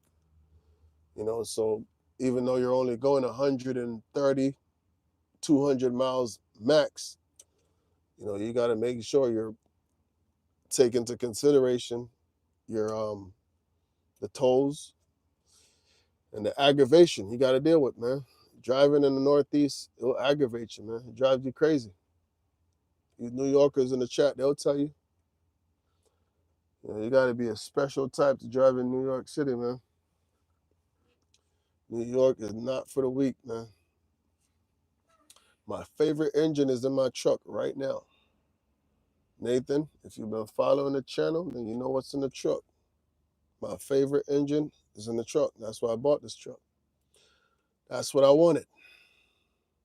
Yeah, man, just across the George Washington Bridge, Michael, it's about $120, man. From Jersey, crossing the George Washington Bridge, it's expensive, bro. I was just telling my broker last week. She told me how much she was paying us driver to go to New York City. Well, actually, he was going to, I want to say Connecticut. Yeah, Connecticut, but he had to go through New York to get to Connecticut. And when she told me the rate, I said, you must be out your mind. And I said, he took that? She said, yeah. I said, yeah, man, he don't know what he's doing. When it's all said and done, he's only going to profit about $400 on 700 miles. That ain't cutting it, y'all. That's going to take you a day and a half. You're basically making less than a company driver. That's $200 a day right there. That ain't cutting it. As an owner operator, no. That ain't cutting it, man. And I told her how much he was going to pay on tolls. Just tolls alone over $300. And she said, wow, I never knew that. I said, yeah, well, now you know. Hey, what kind of question is that, man? Why would you ask somebody if they're racist? What gave you that implication that I'm racist or anybody in this chat is racist? Go ahead. You got 2 minutes to explain yourself before you get blocked. You got 2 minutes to explain yourself before you get blocked. There you go, Raymond. He's on timeout. That's crazy. Raymond put him on timeout for 300 seconds. I told y'all, man, Raymond don't play. Don't come up in this chat with your nonsense. Raymond does not play. That's why he's my moderator. That was actually funny. I ain't never seen that before. You on timeout. Oh, man, that's funny. Raymond said, you on timeout. Go stand in the corner over there, boy. Come up in here and ask me if I'm racist. What kind of question is that, man? Most of my subscribers are Caucasian. What kind of nonsense you asking me? Am I racist? My stepfather is Caucasian, in case y'all didn't know. I love that man like I love my dad, if my dad was alive. My dad is deceased, but yeah. Don't come up in here with nonsense, man. I told y'all, man, this is grown folks chat, man. If you can't keep it grown, get on going. Don't come up in here at all. Of all the questions you could ask, are you racist? And I'm pretty sure he's European because he said, are you racist, mate? So he's probably from Australia or somewhere in Europe because we don't talk like that. We don't use mate. No, mate. You know, probably say bro or son or depending where you're from. I don't know. But we don't talk like that. So no, mate, Marv ain't racist. Yeah, Daryl, we don't do that divisive stuff over here, man. You know, you can't be a follower of Christ and have hatred in your heart. That is the opposite of what you preach. And Marv is a follower of Christ. So no, we don't do hatred over here, man. We do love over here. You know what I mean? That's one thing I like about your channel. Always professional, respectful, man. That's the way it's supposed to be, man. I'm 40 years old, man. What I look like over here being a high schooler at 40 years old. You know what I mean? You're grown, you act grown. I have a daughter in college right now. So yeah. No, we don't do that stuff over here, man. You have heard about the double and triple brothers. Hope you're doing good. I'm not sure who you're talking about, man. Mm,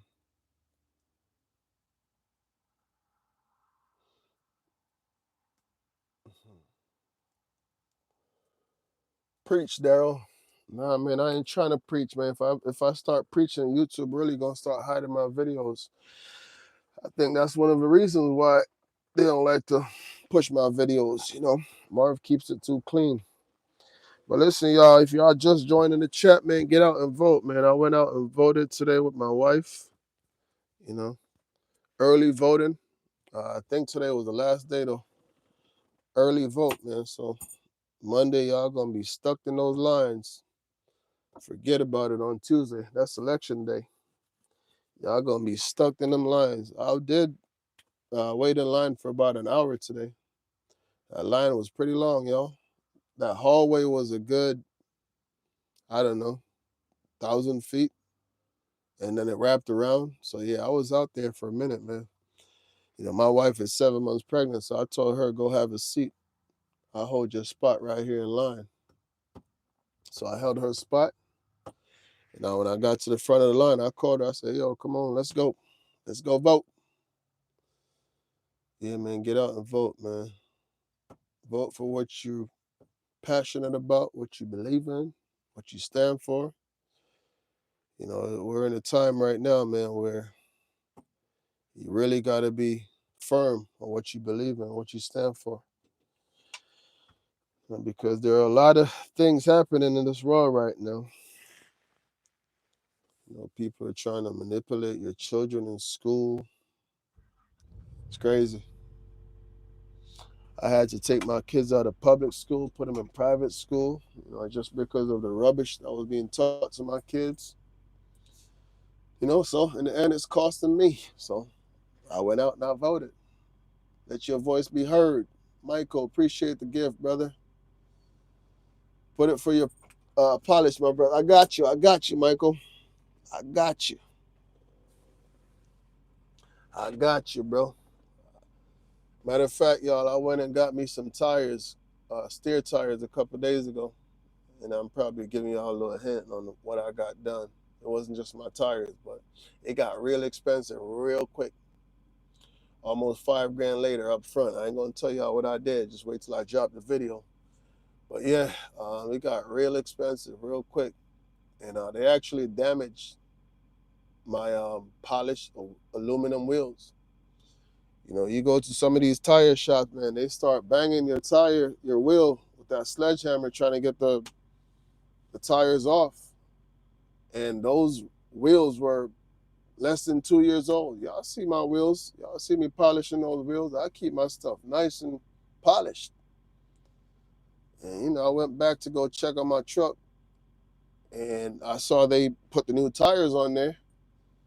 But my wheel was banged up, man. So I, went and talked to the manager. And I let him know. I said, yo, bro, I showed him a picture on my phone. Matter of fact, let me see if I can pull it up real quick. I showed him a picture on my phone. Here it is. I said, this is how I keep my wheels, man. This is how I keep my wheels. So how you gonna bang on my wheel with a sledgehammer?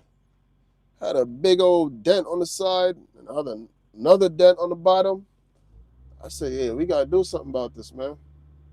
So long story short, y'all, he couldn't find two matching wheels.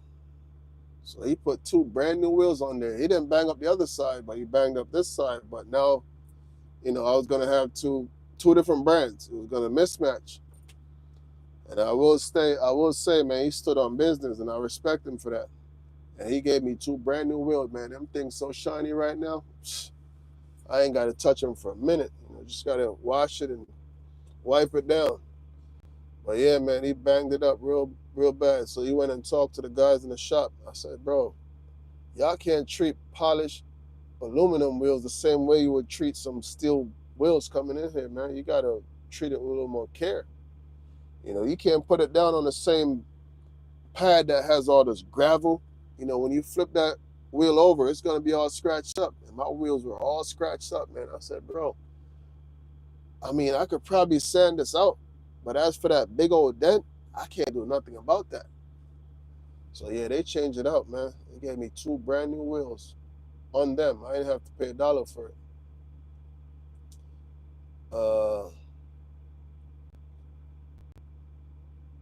That's what's up, Gator, man. That's a real generous move right there. Some of these guys, man, they don't take pride in what they do. You can't be out here just playing around with somebody's equipment, man. We spend a lot of money on these trucks. They don't understand, man, from an owner-operator's perspective, you bang up my wheel, man, you're going to have to replace it. I just put those wheels on there 2 summers ago. Y'all know why I changed the wheels? For that same reason. It had a bunch of dings in it, but I bought it like that. I said, nah, man, I'm going to get rid of these and I'm going to put some brand new wheels on there. That's what I did. It wasn't looking brand new no more, so they had to change it. They did. They took it off.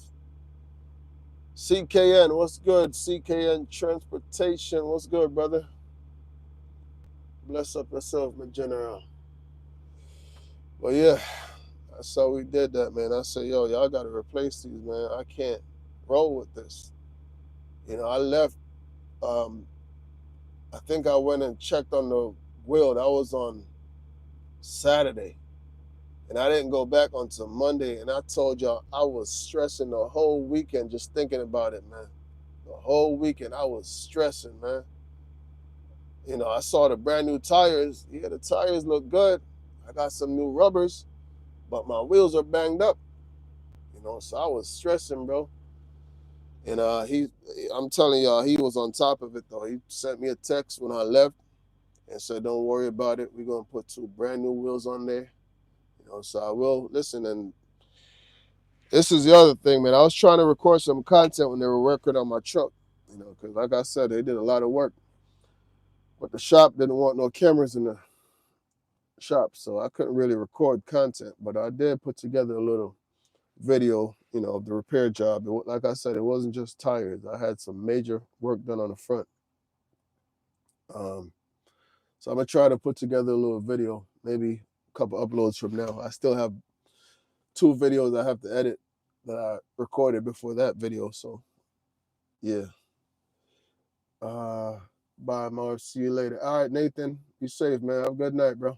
Appreciate you tuning in. Trucking. Good evening, brother. I want to ask you, what do you think about a used truck? I mean, used truck is the best way to go, man. Before I even go any further, that's the best way to go. A used pre-emission, that's the way to go.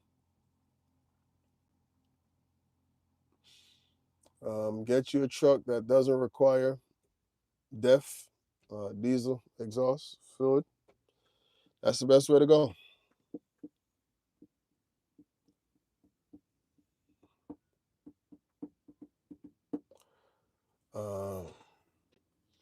I'm getting about 6. On a good day, I'll get about 6.2 miles per gallon. On a bad day, about 5.5, 5.3. It all depends. If I'm pulling a heavy load in the wagon and I'm going up and down these hills, maybe in Virginia, West Virginia, Maryland on the 68, it all depends, man. It depends on the terrain and the weight. So I can't give you a specific number and say, hey, I'm getting 6 miles per gallon. Then that would be inaccurate. There are factors, my weight, where I'm running, Caribbean truckers. What's the heaviest you haul? I can't tell you that on live, bro. DOT will come looking for me. Put it this way, I'm in a reefer, but I can't tell you the heaviest I haul. DOT will come looking for me. I won't incriminate myself on YouTube Live, put it that way. But it's been a while since I've done some outlaw stuff like that. The load that I run now is very light, man. It's just a couple pallets back there. I think I got about 8 pallets in the truck right now, in the trailer. Yeah, the 68 ain't no joke, man. 68 got a whole bunch of hills, man, up and down, up and down. From Maryland, going through Cumberland, Maryland, you're going to be doing a whole bunch of this for a good 20 miles, just up and down. If y'all know, coming into Cumberland, Maryland on the 68, I think that's I want to say 12-mile descent. I don't know. I don't remember. It's been a while, but it's a long descent. You're going down the hill for a good grip. They ain't got no runaway ramps either, so you got to be in the right gear. Yeah, when I'm going down the 68, man, my truck is screaming, hollering, especially at night. Going up, same thing. I don't pressure my truck on those long grades, so even before I start the hill, I'll drop a couple of gears and I'll just keep my foot slightly on the throttle and I just climb that hill. When I'm going up to 68, I don't even have to drop a gear because I know what gear my truck wants to be in before I get on that hill. So I put that truck in that gear. I won't let it call for it. Some of these guys just floor the throttle. That's how you crack a head. That's how you get a blown head gasket.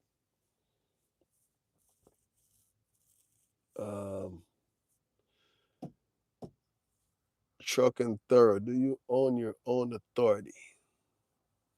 Yes, sir. From day one.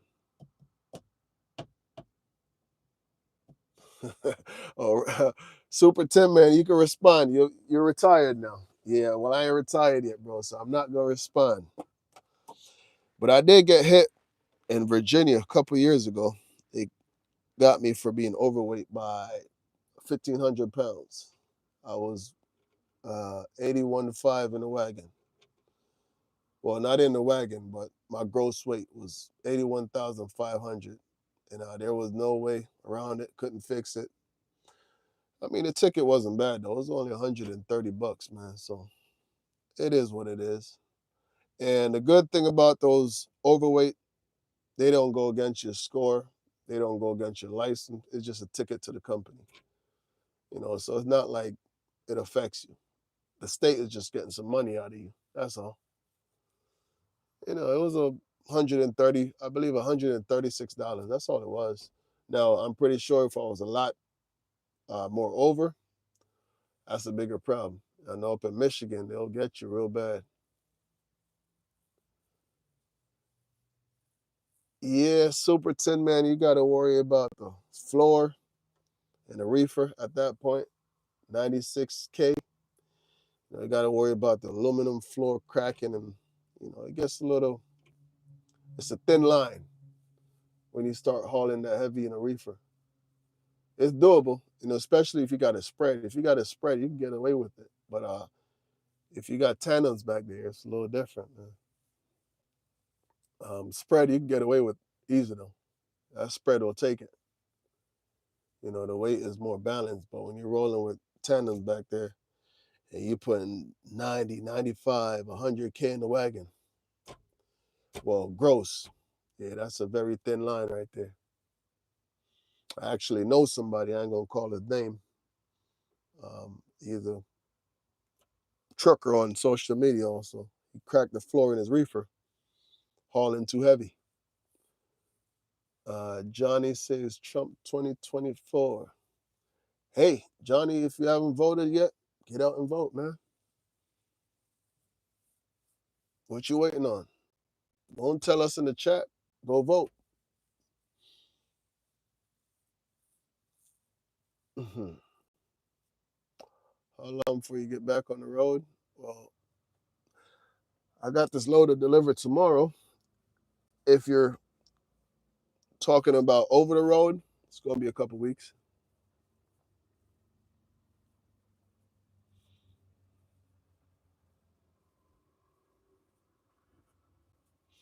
Where's your next delivery, Marv? Right here in North Carolina tomorrow.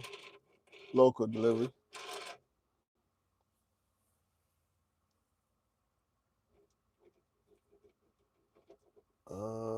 Man.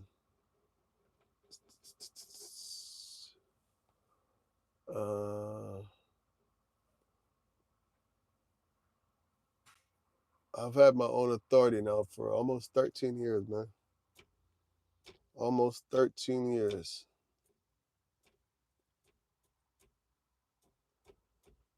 How you sacrifice being away from your family? Key word, sacrifice. It is a sacrifice, man. Got to be willing to make that sacrifice. Hey, Caribbean truckers, Marv don't talk politics on social media. Politics is just divisive, so I don't talk politics. Shout out to Caribbean truckers, by the way, man. Always show me love on Instagram. Long before I was a YouTuber, they always post my videos, share my videos. They have a large following on Instagram, by the way. I believe he's got over 100K on Instagram, so he's doing it. Yeah, but I don't talk politics, man. Politics is just too divisive. If you start talking politics right now, you have a bunch of people leaving the chat, bunch of people getting in the chat. So I don't talk politics, bro. If I know you personally, we could chop it up in person, or if I know you personally, we could talk on the phone. But as for just randomly talking politics on social media, no, I don't do that, bro. No, I'm not a preacher.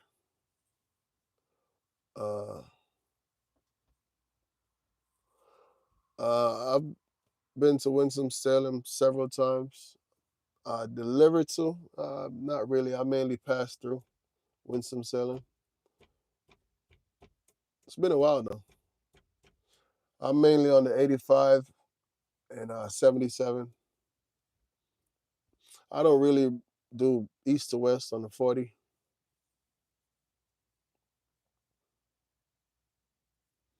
Yeah, James, politics is just, it's divisive, man. It's divisive.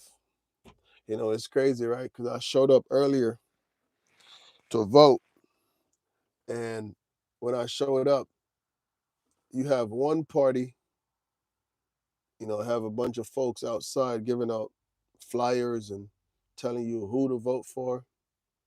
And the other party, folks are just walking in. And it's crazy because when you get in there, you already know who's voting for who. Because if you have a flyer in your hand, that means you agreed to take the flyer because you're voting for that person. It was crazy. Everybody looking at everybody side eye. And I'm just sitting there observing it. I'm like, it's crazy, man. I can feel all the tension in this room right now, you know. But that's just politics, man. It's divisive.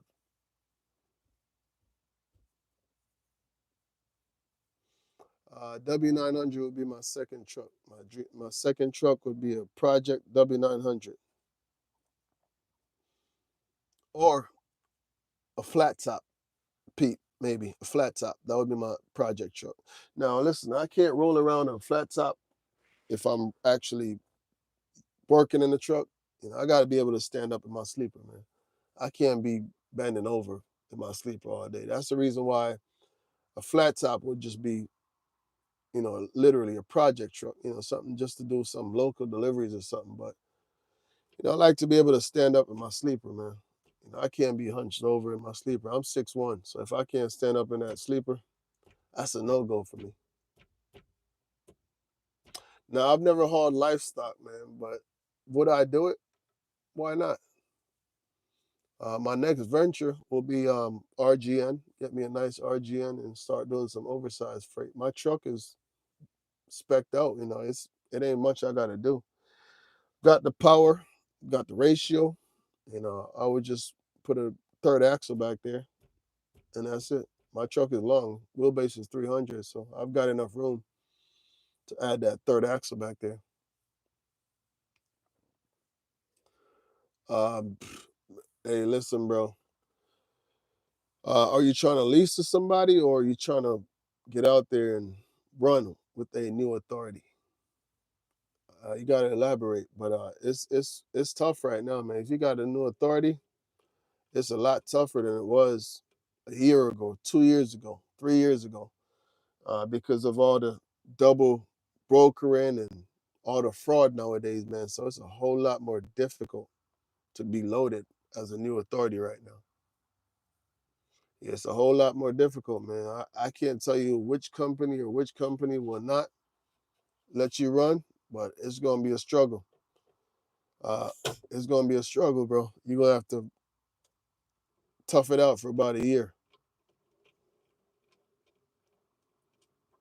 Um,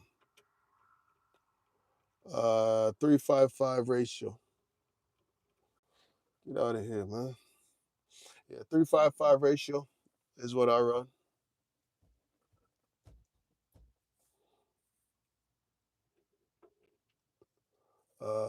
Signed to somebody. Will you ever do a meeting? Listen, man, I guarantee you tomorrow when I make my delivery, I'm gonna meet somebody. I meet one of my followers or one of my subscribers almost every single trip that I go out. I was just getting gas at the gas station a couple of days ago, and I ran into one of my subscribers. Well, he's actually a follower on TikTok. But just randomly, like a lot of my followers, man, North Carolina right now, a lot of people follow me because they know I'm from Charlotte. Well, I live in Charlotte. I'm not from here. I've been living here for about 2 years now.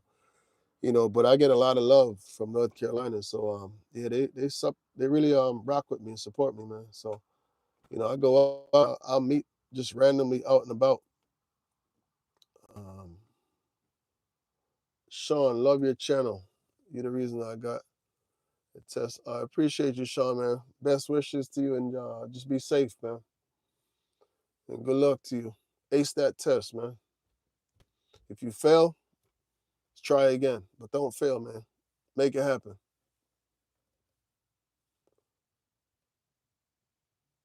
I started my own truck from day one, bro. I've always been in my own truck with my authority. I've never worked for a company.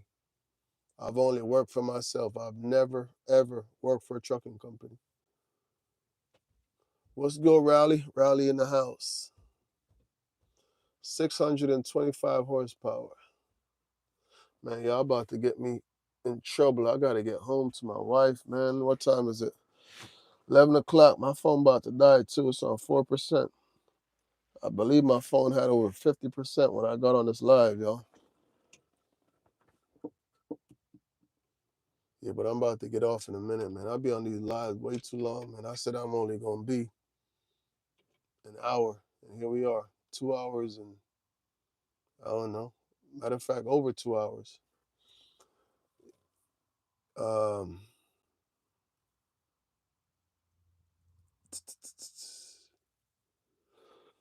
let's see.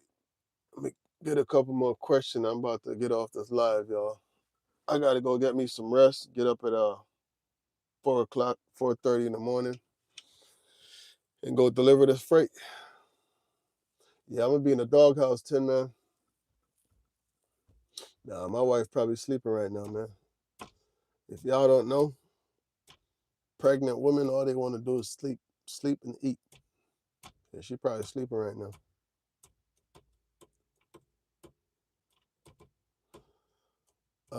Time change tonight. Yeah. Who did your interior? I won't say because I won't recommend them. They did a terrible job. It might look good to y'all, but I'm not pleased with it. And by the way, the guy who did the flooring and the lighting is not who did the interior. A lot of y'all know who did the flooring and the lighting. That's not the same person I'm referring to. But the guy who actually did my interior, there's a whole bunch of imperfections in there. I'm actually going to rip it out. When YouTube start paying me the way they're supposed to, I'm actually going to rip it out and redo it. I'm going to bring it up to Pennsylvania, and I'm going to let the goat of interiors touch it, man. So if y'all want a good place to get your interior done, go see Spare Time Fab. And I'm giving him some free promotion. He let me down. And I just got on him about it on Instagram not too long ago. So when I was getting my interior done, that was my first option, y'all. Spare Time Fab up in Pennsylvania. I stopped by his shop twice. We set up the appointment. We set up the date. He told me how much it was going to cost back then. This was in 2021, maybe 2020. Yeah, he told me it was going to be about between 14 to 18 grand. And I was ready. Mark was making that COVID money, so I was ready to spend some money and get it right, you know. And he let me down, man. Never called me. I kept calling, kept texting, and he just went ghost on me. And fast forward to now. One of the most popular questions I get, who did your interior? And I told him, we recently had a back and forth on Instagram, and I told him, bro, this could have been your work right here, a full display. But left me hanging. Yeah, so, but I might give him a second chance to get it right. Let me see if I could plug this phone in real quick, man. This phone about to die. But if I do plug the phone in, I got to disconnect the microphone because I do have the receiver plugged in right now. I'm not sure if this cord is going to be long enough. We'll find out. Because that's a good, I don't know, 8 feet right there. We will find out right now. Is it going to be long enough? Yeah, we should be good. Y'all about to hear the difference. I got to disconnect this microphone if I'm going to plug this phone in. So yeah, you're going to hear a difference in the audience right now. Y'all hear the difference? That's the difference a good microphone makes, man. That is the difference right there. So if you guys are out here vlogging, doing trucking content, you ain't got a microphone, go get you one. Y'all hear the difference? Now, you might not hear a big difference right now because I'm just in the truck and the truck is off. But if the truck was running, big difference. Big difference. That truck is loud in the background. Let me cut this microphone off because I do have to use it tomorrow. I'm about to charge it, matter of fact.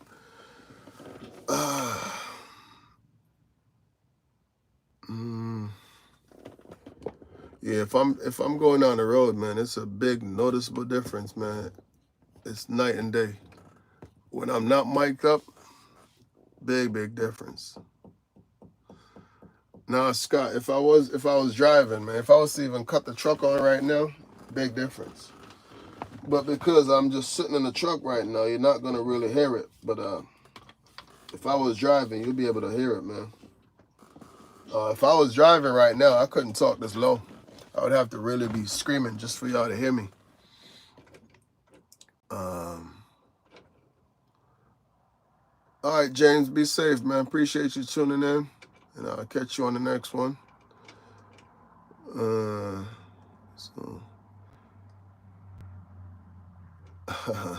St. Louis. Yeah, we got some good stories about St. Louis, man. St. Louis is what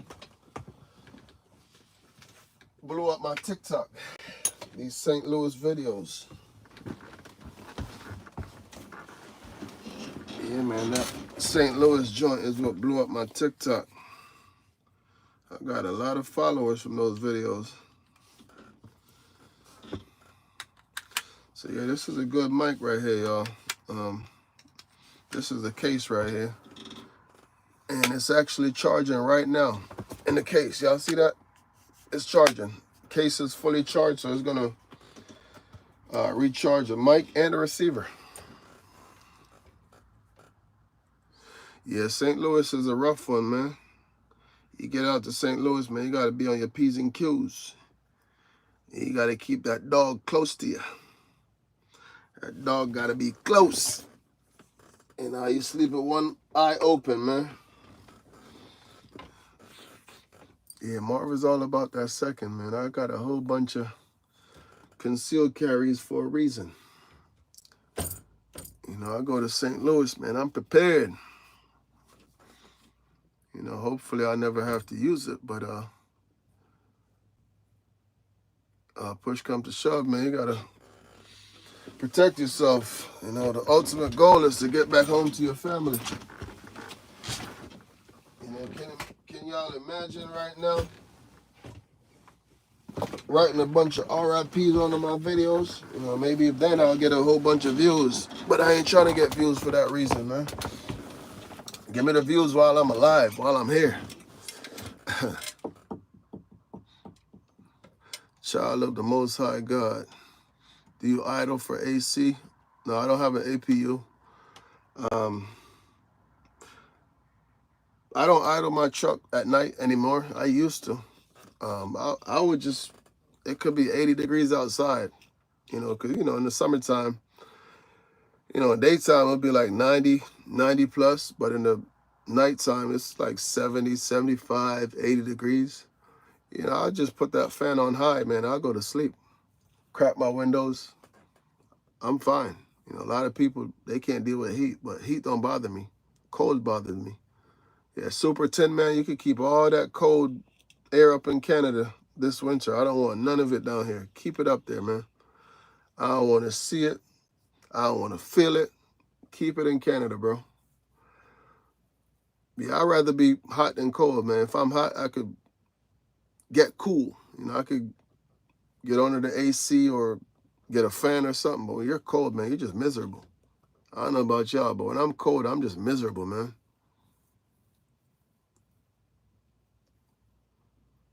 Yeah, I mean, yeah, being in Florida in the summertime, yeah, I feel you on that. But it's crazy. I ran this entire summer with no AC. I still haven't fixed the AC, y'all. Still haven't fixed it. I just got so comfortable and so used to it. Matter of fact, I think I have all the parts. Well, it's not in this vehicle. That's my wife's vehicle, but it's in the back of my trunk, man. I've got all the parts. And I can't fix it now. Well, I probably could, but it's got to be a day when it's really hot outside. Because if you fix the AC in the wintertime, it could deceive you.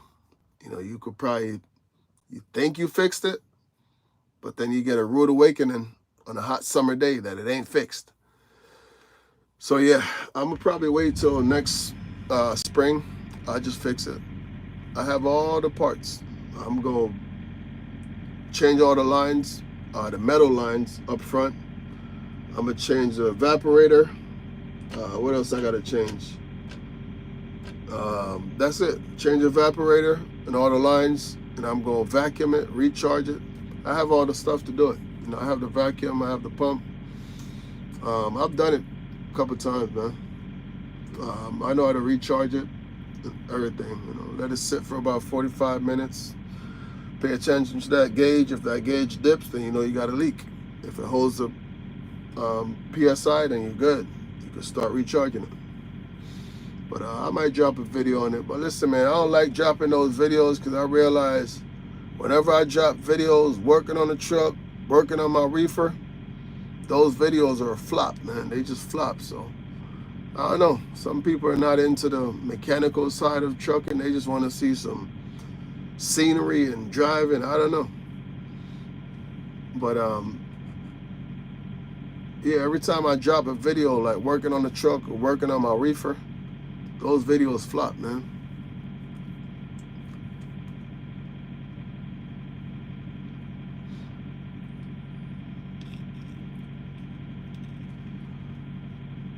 Yeah. I normally stop and get me some fuel at the what's that there? That little I think they changed the name of it recently. I forgot what fuel station it is, but it's right down in the bottom right there. I believe it's off. Is it off at 70? Yeah, it's off at 70. Man, I'll take that all day, every day, Raymond. All day, every day, bro. I don't like being cold, man. I don't like being cold, Raymond. I'd rather be hot and miserable.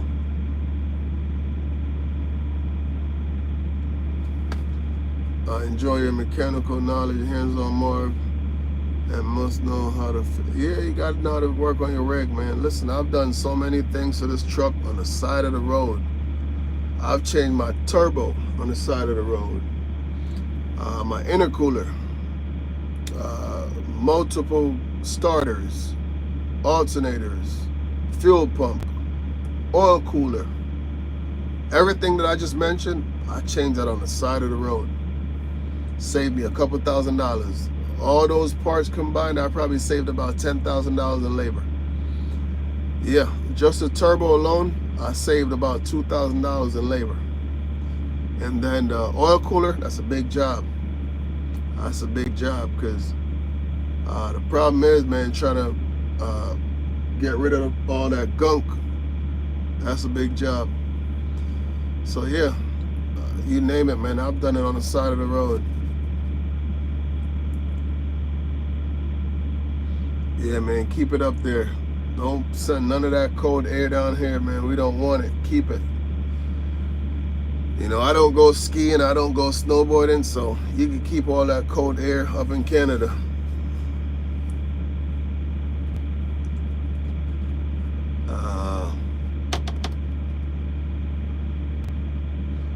Yeah, oil cooler. It all depends, bro. It all depends on the shop. I did try to get it done with Caterpillar. They told me I had to wait 2 weeks. Called Peterbilt, same thing. I said, all right, bet. I was actually right here in Charlotte when it happened. I didn't live here at the time. I was just passing through. I was at the rest area. I got up, I saw a whole bunch of gunk coming from my radiator, from the overflow tube. And I knew right away it could either be my oil cooler or if it's something internal. blown head gasket, something like that. But I did a bottle test and there were no bubbles, so I knew it was an oil cooler. And once I diagnosed it, and I said, listen, I got to get this fixed. I think I spent a day trying to figure it out. And day 2, I got busy, y'all. I got busy. I took the old one off, brought it back, and got the core. And I think the core is like $900. And I changed it at the rest area. That was a big job. It took me all day. I'm not gonna lie, it did take me a while. I had to really, I was learning as I went along, but it's kind of plug and play, man. Once you take it off, you kind of figure out how to put it back together. Same with the turbo. When I changed my turbo, I've never changed one before, but you just make mental note how you took it off, put it back together. So that's what I did. Put it back together, and I changed the intercooler because when you blow a turbo, sometimes the blades have little parts of the blade get stuck in the intercooler. So now you put the brand new turbo on there, you're back to square one. So I had to change the intercooler and the turbo. That was on the side of the road in Alabama back in 2018. Yep. Yeah, but I got it done, man, and that was on Memorial Weekend. So I had to sit around for a whole day in a hot truck because everywhere was closed. This happened on a Sunday, and everybody was closed, even on Monday. But I was determined to get it done, man. So what I did was, at the time, we didn't have Uber, we didn't have Lyft, and I was in the middle of nowhere in Alabama. So I took a taxi to Enterprise, and I rented a pickup truck, and I drove that pickup truck to Peterbilt in Jackson, Georgia. And I picked up the turbo, and I brought the old one with me, because that core is expensive on that turbo. That core is probably a good $1,500. It's expensive. If you don't bring back that core, they're going to charge your arm and a leg. So yeah, I brought the core, and I got the new turbo, and I went back with the intercooler and the turbo, put it together, and when I got back to the truck, it was around 3, 4 o'clock in the evening. By 8 o'clock, I was out of there. I went to the place, dropped off the rental. They were closed for the day. I just put the key in the drop box, called the taxi guy. I took his number. I said, look, I'm gonna need you to pick me up. He said, all right, no problem, bro. Call me when you're ready. Called him, gave him a little tip, probably about 10 miles away. Gave him a little $20 tip on top of his rate. Back then it's a taxi, so y'all sitting in the back seat, man, with the glass. It's like you're riding with a cop in a cruiser, and you're watching that meter just keep going up, man, keep going up, man. I said, bro, you at the traffic light, you ain't even moving, but that meter is moving, man. Old heads, y'all know what I'm talking about, man. These young bloods, they don't know nothing about that. They ain't never been in a taxi a day in their life. You're just sitting there at the red light. You're just watching that meter move. I'm like, bro, how's the meter moving? The taxi ain't even moving. So, yeah, man, I gave him a little tip, and I went back, man. I got busy. So what I did was I brought the turbo and the intercooler, and I dropped it off first. It was just a whole bunch of back and forth, man. It was crazy. Brazil, what's good, Brazil? What's up, my friend? What's good, brother? Listen, y'all, I've been on this live way too long.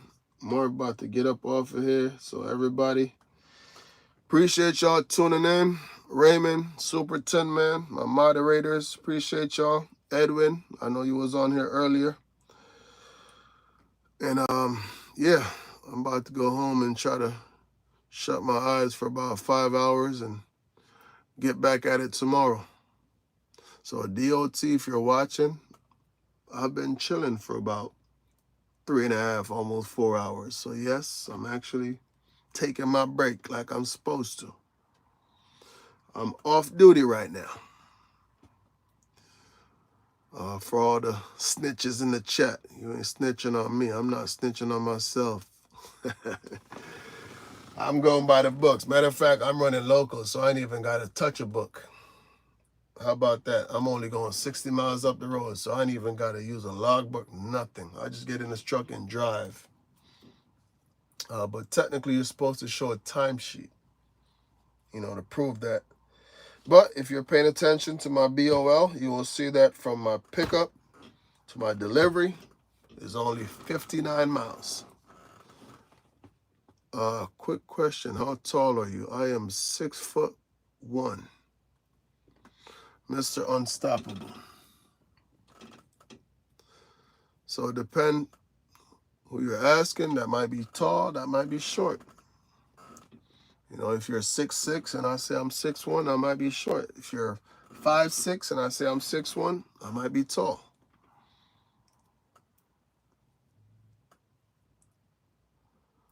Rudy, bless up yourself, my general. Yeah, have a good night. Listen, man, I'll catch up with y'all.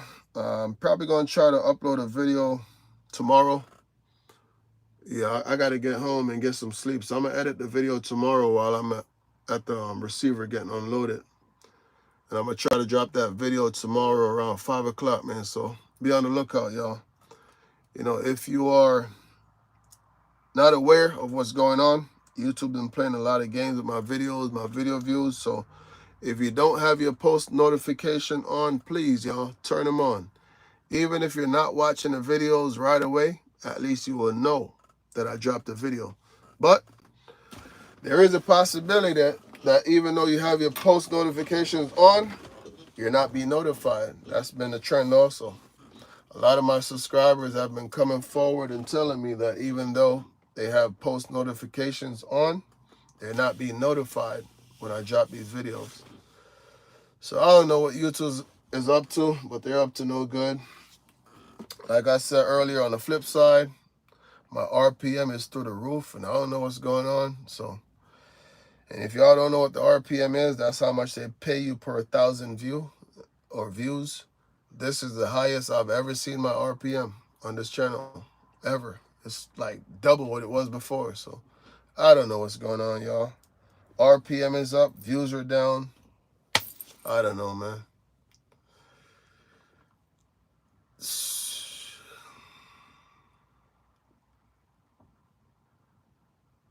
Exactly my point, bro. You just had to resubscribe to my channel. I've had so many people come forward telling me that YouTube unsubscribed them from my channel.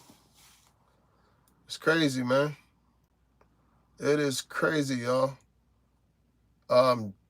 Last month, I had over 1,500 people unsubscribe, and I'm pretty confident YouTube was responsible for the majority of those folks.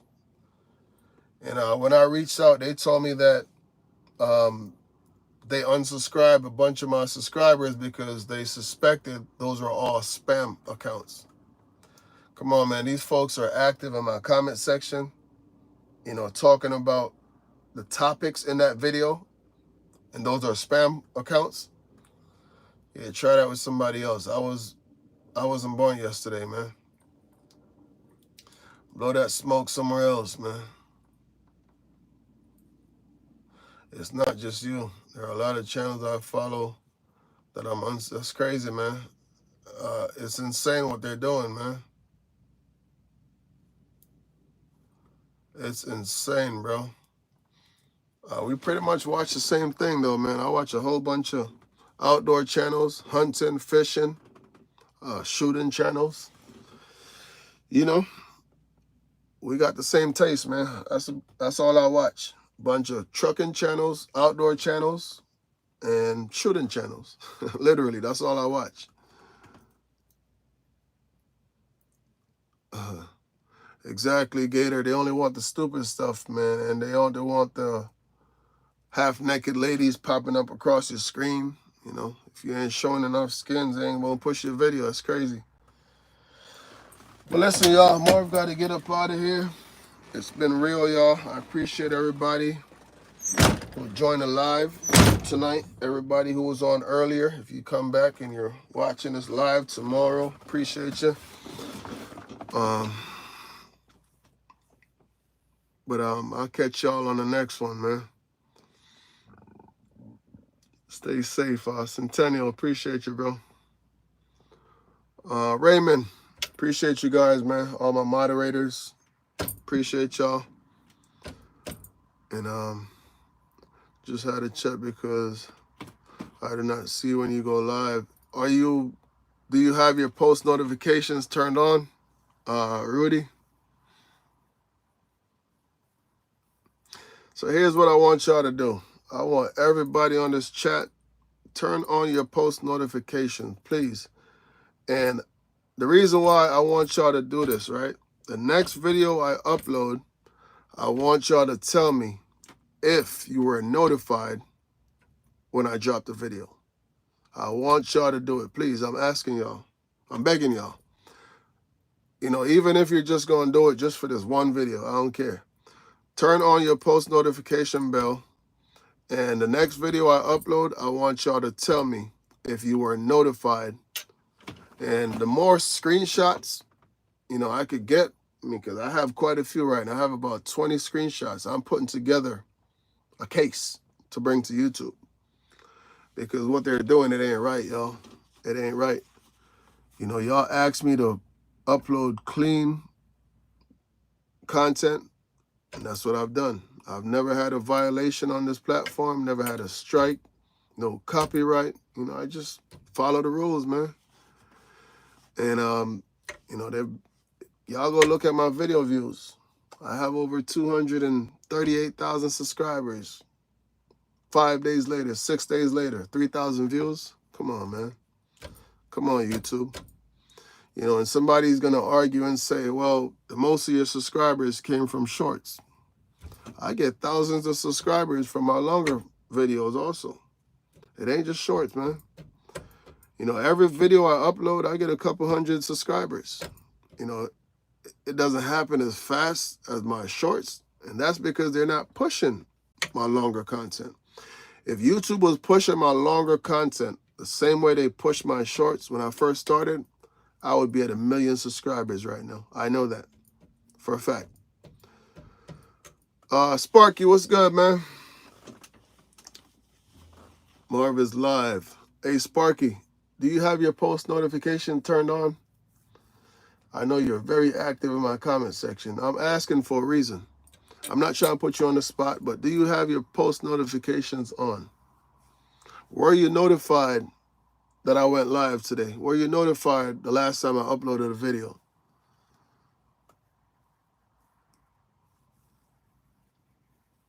I'm asking for a reason. Yazzie, what's good, man?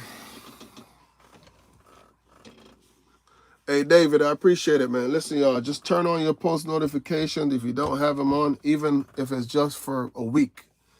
You know, I want y'all to be able to tell me that I'm not going crazy, man.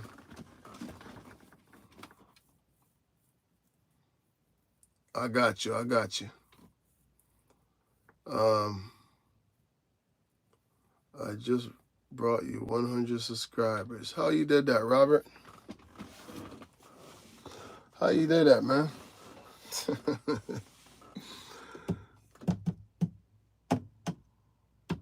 I'm sub, but never get notifications. Well, the thing is, bro, you got to have your post notifications turned on. But, you know, if you're subscribed to the channel and you watch my videos frequently, they should pop up. You know, all the channels that I watch, their videos pop up when they upload videos. So, I mean, it should be the same. Yeah, I know, man. You're very active in my comment section, Sparky. I appreciate it, man. I believe you say you were from Canada, Quebec. Correct me if I'm wrong, man. Marv don't forget nothing, y'all. Correct me if I'm wrong. Montreal. Talk to me. I pay attention, man. they are turned on. That's crazy, man. Post notification turned on, but you're not seeing my videos. I told y'all, man, YouTube is up to no good, y'all. YouTube is up to no good.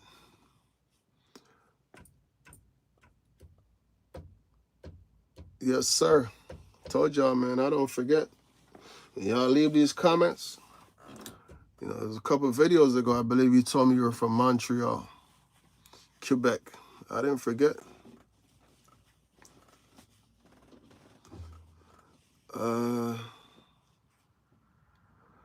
Yeah, I just checked mine. It notified me, but I was here on YouTube, and I ran across your live. Gotcha, bro. Gotcha. Keep it up. Central Mass in the building. What's good, Mass? My old next door neighbor. What's good? Hey, Super Tin Man. You know how to speak French, bro? I know Sparky is from Quebec, so he got to speak French. Tin Man, you speak French, bro?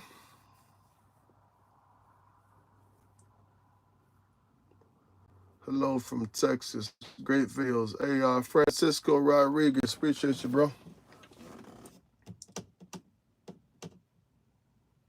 That's crazy, bro. All notification, not one pops up. That's crazy, man. I am a trucker from Scotland. Shout out to Scotland, man. Shout out to all my followers, all my subs from Europe. I got a lot of subscribers from Europe on this channel, y'all. A whole lot. South Africa, too, man. South Africa show a lot of love. I don't know what it is about South Africa, man, but I get a lot of viewers from South Africa. It's my first language. Got you. Okay, French is your first language. That's what's up, man. I wish I knew how to speak French, but I don't, unfortunately.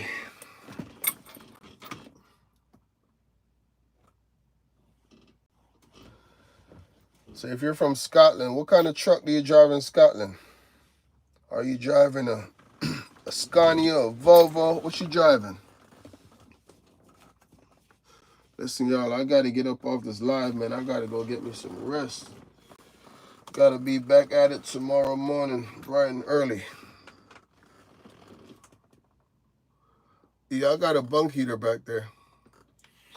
I got my bunk heater. I don't have to idle my truck in the wintertime at all. And that bunk heater is pretty good, man. That thing will keep me real nice and toasty back there. Sometimes I got to get up and turn it down, man. I'm home. I'm about to go home. I'm at the yard right now.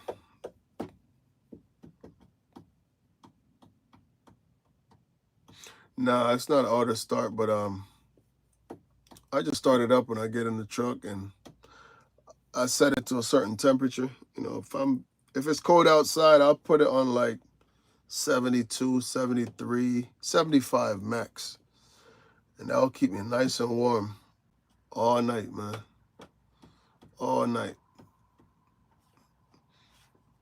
If it's really, really, really cold outside, I might do about 78, but that's it. I don't go above that, you know, because then you start to wake up in the middle of the night just sweating.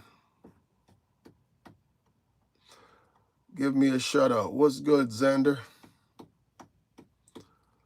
Xander in the building. What's good?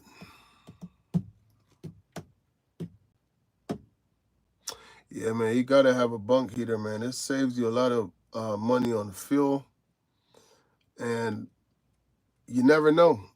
You might be going down the road and it's minus 10 degrees outside and your truck break down. Then what? That bunk heater comes in real handy. You know, I've had a breakdown in the winter before. I didn't have a bunk heater back then. I wish I did. I was actually on the road with my son, and you know, we were in the cold for a minute, man. I was back there cuddled up with my son trying to keep him warm. Back then, he was probably about 6, you know, so I was more worried about him. You know, I didn't get roadside for a few hours. I had to get my truck towed. But yeah, I was cuddled up back there with my son, trying to keep him warm. You know, I wasn't worried about me. I was more so worried about my son. You know, he's back there shivering. I was in Indiana. It was cold, man. It was probably about single digits. So it was cold outside. So that bunk heater would have definitely came in handy on that day.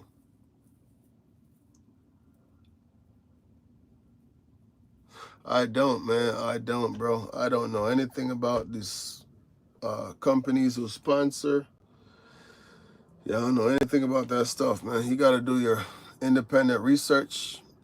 I get that question asked a lot on TikTok, but I don't. Listen, y'all, I'm done, man. I'm done. We're not going to drag this out anymore.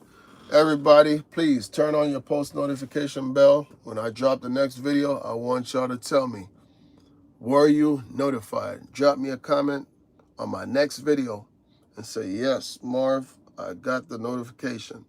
You know, I just got a comment today from one of my good subscribers, Ricardo. Ricardo said 19 hours later, he's just now being notified that I dropped the video. That's crazy, y'all. 19 hours later.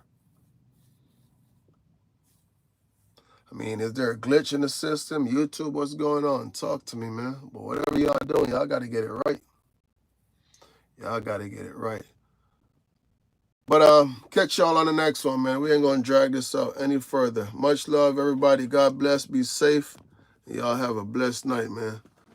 All right. Jay, you just joined in the chat. What up, brother? Brother is out of here, man. Much love, man. Catch y'all on the next one. Raymond, Super Tim, man. Appreciate y'all. Before I hit end, I just want to say thank you to my moderators, everybody who watched, everybody who tuned in. And we'll do this again probably next weekend or something. All right? Peace out, guys. See y'all, man.